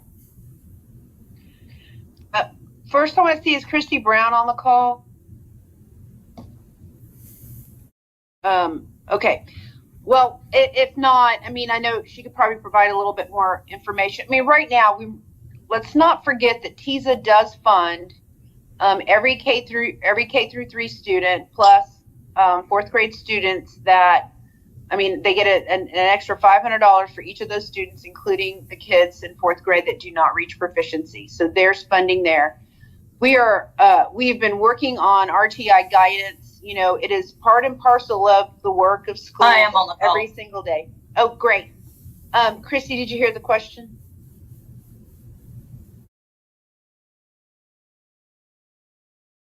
And if you did, you're on mute. I'm hang on. I know we're having all these issues with our teams, unfortunately. Well, we picked the wrong day to have a virtual meeting. I realize. I mean, we just can't win between the weather and the technology. What can you do? Am I on? You're right. We hear you, Christy. All right. I joined the link where I can talk on the meeting, so I was on the wrong link. Okay. Guys, it's good to see all of you guys. I think I heard the question around with ESSER dollars rolling off and the information that we have about high dosage, low ratio tutoring, Tennessee All-Core tutoring, and then also summer programming. Is that accurate? Okay. So I'll do the All-Core tutoring first. That was launched in 2021 as a 3-year program and sunset in, I guess, in the summer of 2024, except for a few of our community partner grants that we were able to continue with unspent funds that they had available. So that was the intent of the program, but what had happened there in the Tennessee Learning Loss Remediation Acceleration Act, it requires tutoring, and what the law requires now for Tennessee All-Core tutoring is in 4th grade as a promotion pathway. There are a couple of places that tutoring is required, but it's dependent on the requirements set forth by the department. For example, the conference pathway for students to be promoted to 5th grade with tutoring that is more similar to, or can be delivered in a similar manner and with ratios as RTI. So the requirement for Tennessee All-Core tutoring lies basically solely in this 4th grade space. However, we've heard from districts that it's been an effective way, and one of the ways, in connection with other strategies that the department has supported over the last few years for learning loss, and now kind of we're on the trajectory to continue, with the positive gains. But basically, what is supporting that, or what can support that, is all of our students in grades K through 2 get an additional $500 for early literacy supports. All of them get early literacy support funding through TISA. And then for 3rd grade, students that are not proficient in 3rd grade on the ELA TCAP assessment of the year are all, well, let me get that right, it's K through 3 in the first one. So if they're not proficient in spring 3rd grade ELA TCAP, then they also are, districts get an additional $500 there for those 4th grade supports to support their tutoring as they go on to 4th grade, or if they were to be retained in 3rd. So that is what is there. And of course, it's not we hear that a lot. It's a funding formula, not a spending formula. So districts can choose to spend those dollars and prioritize those dollars however they choose to. But that is what the allocation, the intent is, to support those literacy supports. And in particular, again, that I want to just point out that we did have, I think, ended up at the end there with 86 districts participating, which means we had about 60 or so that did not, and still implemented tutoring in their districts, some through ESSER funds, and then some through local and state funding. Thanks, Christy. Yeah, I appreciate the reminder on the TISA piece as well. And I think it's interesting to see, what districts continue to do the tutoring in the early grades and what that looks like. And if they say it's adequate, not adequate, I mean, to the extent we see this as an effective intervention and thinking about where to target more limited resources post ESSER, just be interesting, I think, to track. Well, if I could just add to, we still have a Tennessee All-Core, like a tutoring network. We host summits in the state a couple times a year, and in person, and then a couple virtual. And that is to support the sustainability of tutoring efforts should districts want to continue to participate in that. We have provided some guidance and best practices around that. The districts sharing the ways that they are doing that and being able to continue to prioritize that type of intervention and and student support, among several that are available to students. But those are well attended and, have high participation rates. So I think the interest is there. And, we're seeing some innovative ways that districts are able to do that with some braided funds and some things like that we're able to support giving them information on. And we are, again, just, and resources and things like that too, with just some model schedules and different things that they can work in with existing funding. And then some, again, are also choosing to prioritize this, and this is the way that they want to spend those early literacy support dollars or maybe other local and state money. If you're good, can move to the summer program that you asked me about. Chairman Eby's okay. I know this was a long question. I'm sorry. Sorry about that. I have a long answer. Okay. Summer programming, of course, that is in statute that students that are entering kindergarten through ninth grade will be offered summer programming opportunities. In particular, those students who are a priority and they may be at risk for not being on grade level, or perhaps they may be at risk, economically disadvantaged and those type things.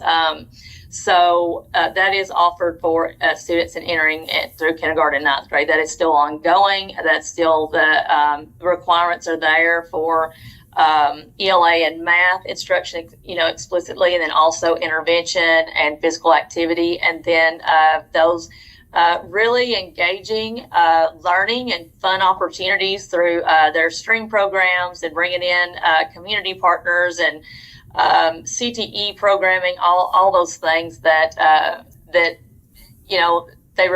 we get good feedback from.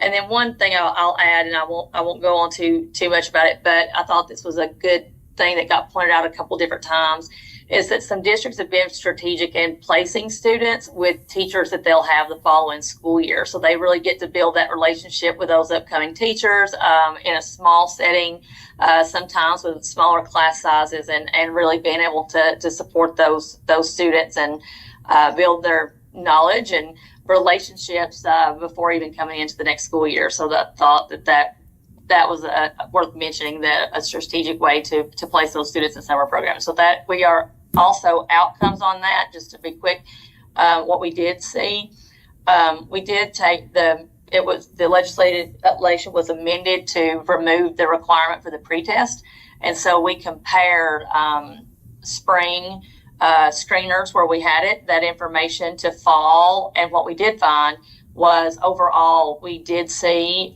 some gains overall for students who attended summer learning camps, and the students who did not, compared to the group of students who did not attend summer learning camps, did have some summer slide there and started a little bit lower than students who did attend. So that's very promising as well.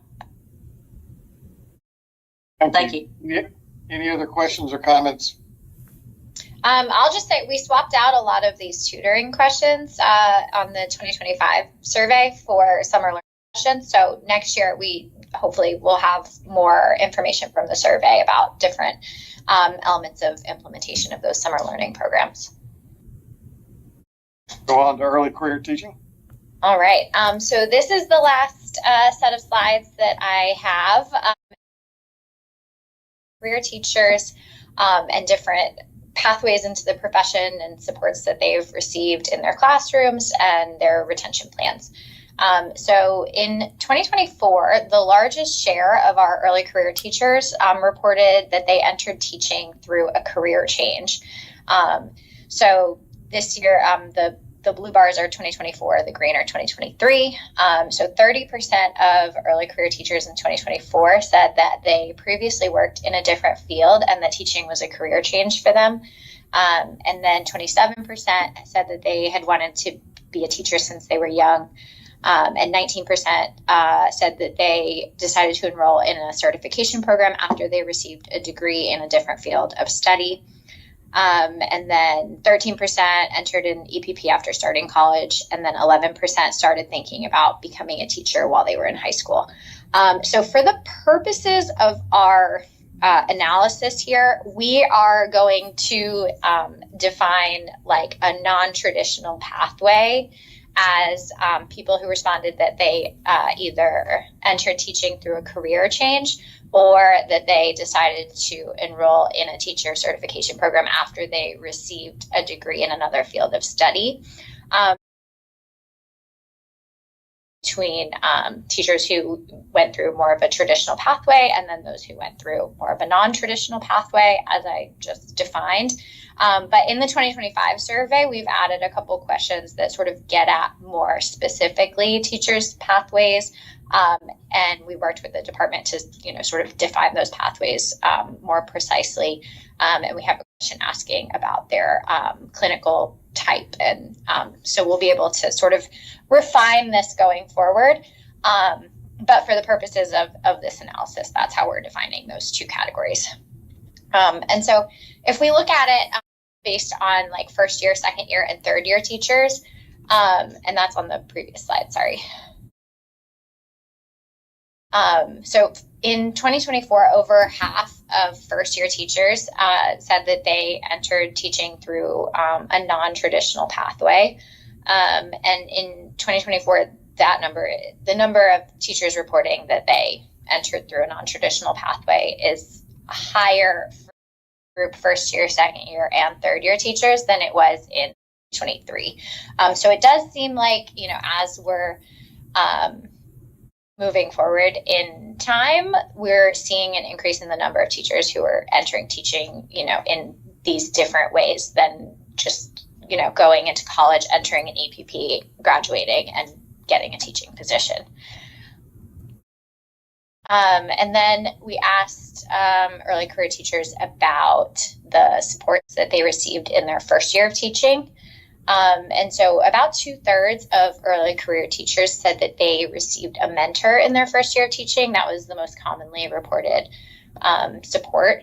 And we saw some small increases in the percent of teachers that received most of these supports from the previous year, 2023. And then if we look at it by preparation type, traditionally and non-traditionally prepared teachers received pretty similar first year supports. The only difference was that traditionally prepared teachers were a little bit more likely to say that they had a mentor teacher, and non-traditionally prepared teachers were a little bit more likely to receive tuition support for ongoing education. And then early career teachers who did have a mentor assigned to them reported positive experiences with their mentor. So, across the board, there was pretty high agreement from teachers who had a mentor that they felt comfortable going to their mentor for help, that their mentor provided them with regular feedback on their teaching, and that feedback from their mentor was useful in improving their practice. This agreement was especially high among third year teachers who had a mentor, but only about 30% of third year teachers had a mentor the previous school year. So it was most common for first year teachers to have a mentor. About 78% of first year teachers had one in the 23-24 school year. And then this next question is looking at retention plans among early career teachers. And we compared it to retention plans from their more veteran counterparts. And we don't see huge differences in their plans to continue teaching in their school next year. So in 2024, about 81% of non-early career teachers said that they plan to continue teaching in their school the following year, and 79% of early career teachers said the same. So, from the past 4 years, there's only been about a 1 or 2 percentage point difference in early career versus non-early career teachers' responses to this question. And of course, this doesn't get at actual retention, but the way they respond to this question about their plans for the following school year tends to be pretty similar. And then among teachers who did not say that they plan to continue teaching at their school next year, this is the breakdown of what their plans for the following school year were.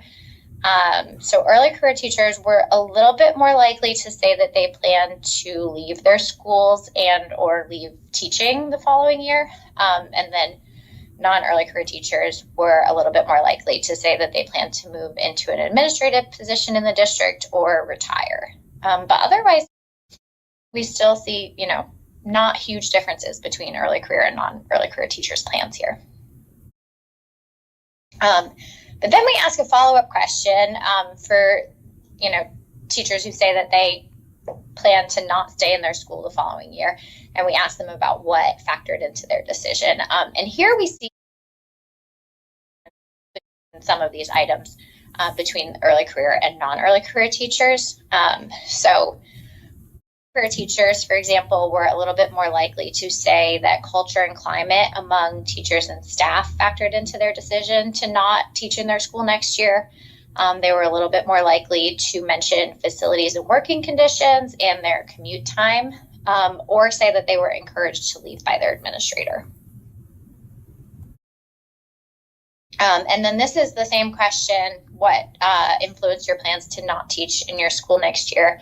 But this is looking at non-traditionally prepared and traditionally prepared early career teachers.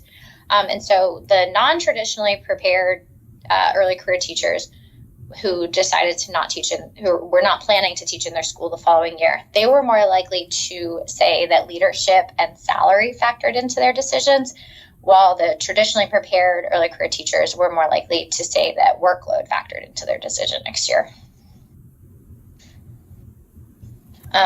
And then just to sum up a couple key takeaways here. So in recent years, we have seen that early career teachers are more frequently entering teaching through non-traditional pathways.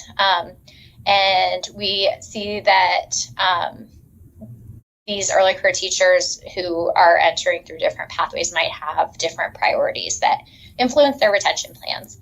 And so early career teachers who are entering through both types of pathways generally feel pretty prepared for a range of teaching competencies.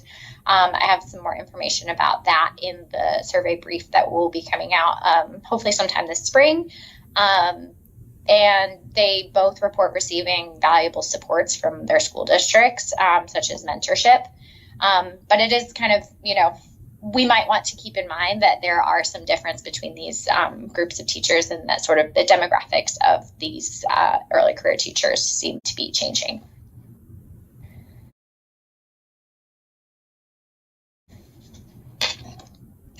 Thank you. Some really good data to get us thinking, and I think it'll be very valuable. Questions or comments for Tara?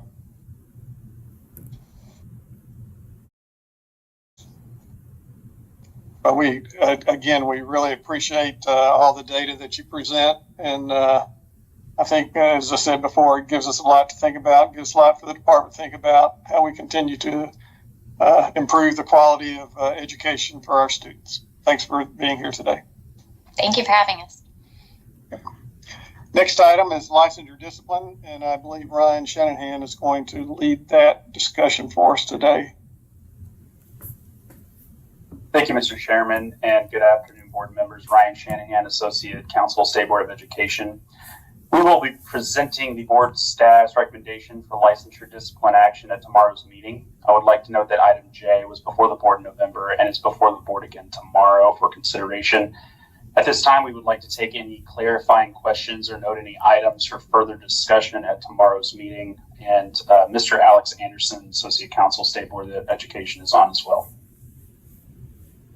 Any comments or questions or particular actions that board members want to take? Pardon? Mr. Chairman, Larry Jensen. Yes, Mr. Jensen. I don't have a question in particular about any of the cases. I am curious on we talked about this at the last meeting, the gun carrying issues. And I just want to make sure that there is clarity not on this case, but generally speaking, with training or something with the teachers, that is a very dangerous.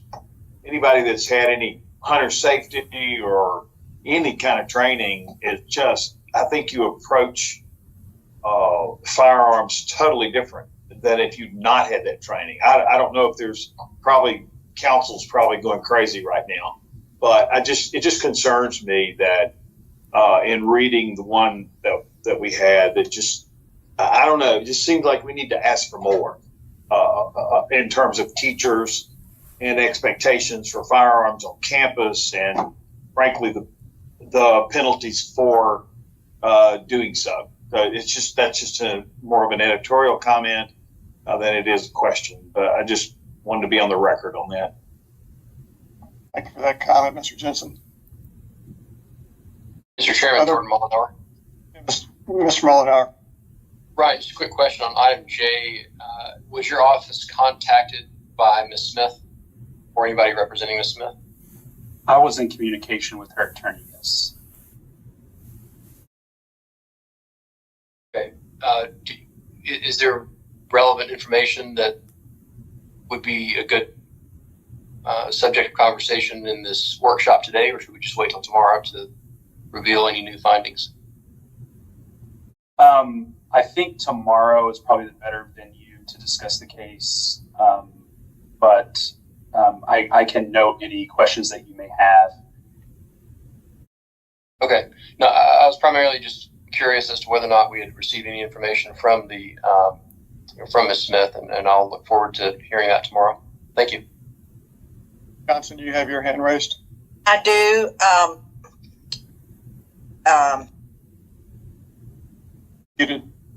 You just muted yourself. We were hearing you before. Okay. Well, so if I have questions about this particular case, Ryan, are you saying that I should wait till tomorrow or express my feelings now? My understanding is tomorrow is the time for that. I was asking if there was anything I should note for the discussion tomorrow, and if there were any other items that you wanted to pull or had questions for, or plan on having questions for tomorrow. Well, in regard to that particular case, I'm questioning, and you might know the answer to this, if there had been any evidence or looking into Ms. Smith's evaluations as far as a teacher, and did that play any part in the decision making that you guys made? And when I say evaluation as a teacher, like every teacher has to go through different evaluations, and I didn't know if her evaluations as a particular teacher played a part in that, and if not, if that was something that should have been. Okay, thank you. If it's okay, I'll note that question and be prepared to give you an answer tomorrow. Great, thank you. So to provide an answer to that tomorrow, then I guess what you're saying is that this is one that we will pull out separately from the others, if that's what request comes from the board member. That's correct. Can I make that request at this point? Usually you make it tomorrow at the board meeting, but okay. we know that you're going to make the request, and our attorneys are aware of that, and so they can be preparing for whatever. So any other questions that they might prepare for that would be helpful. Maybe one other question. Did they look into, well, never mind. I'll wait for tomorrow because it's just a comment basically. So, okay. Any other questions on that case or any of the other cases for Mr. Shanahan?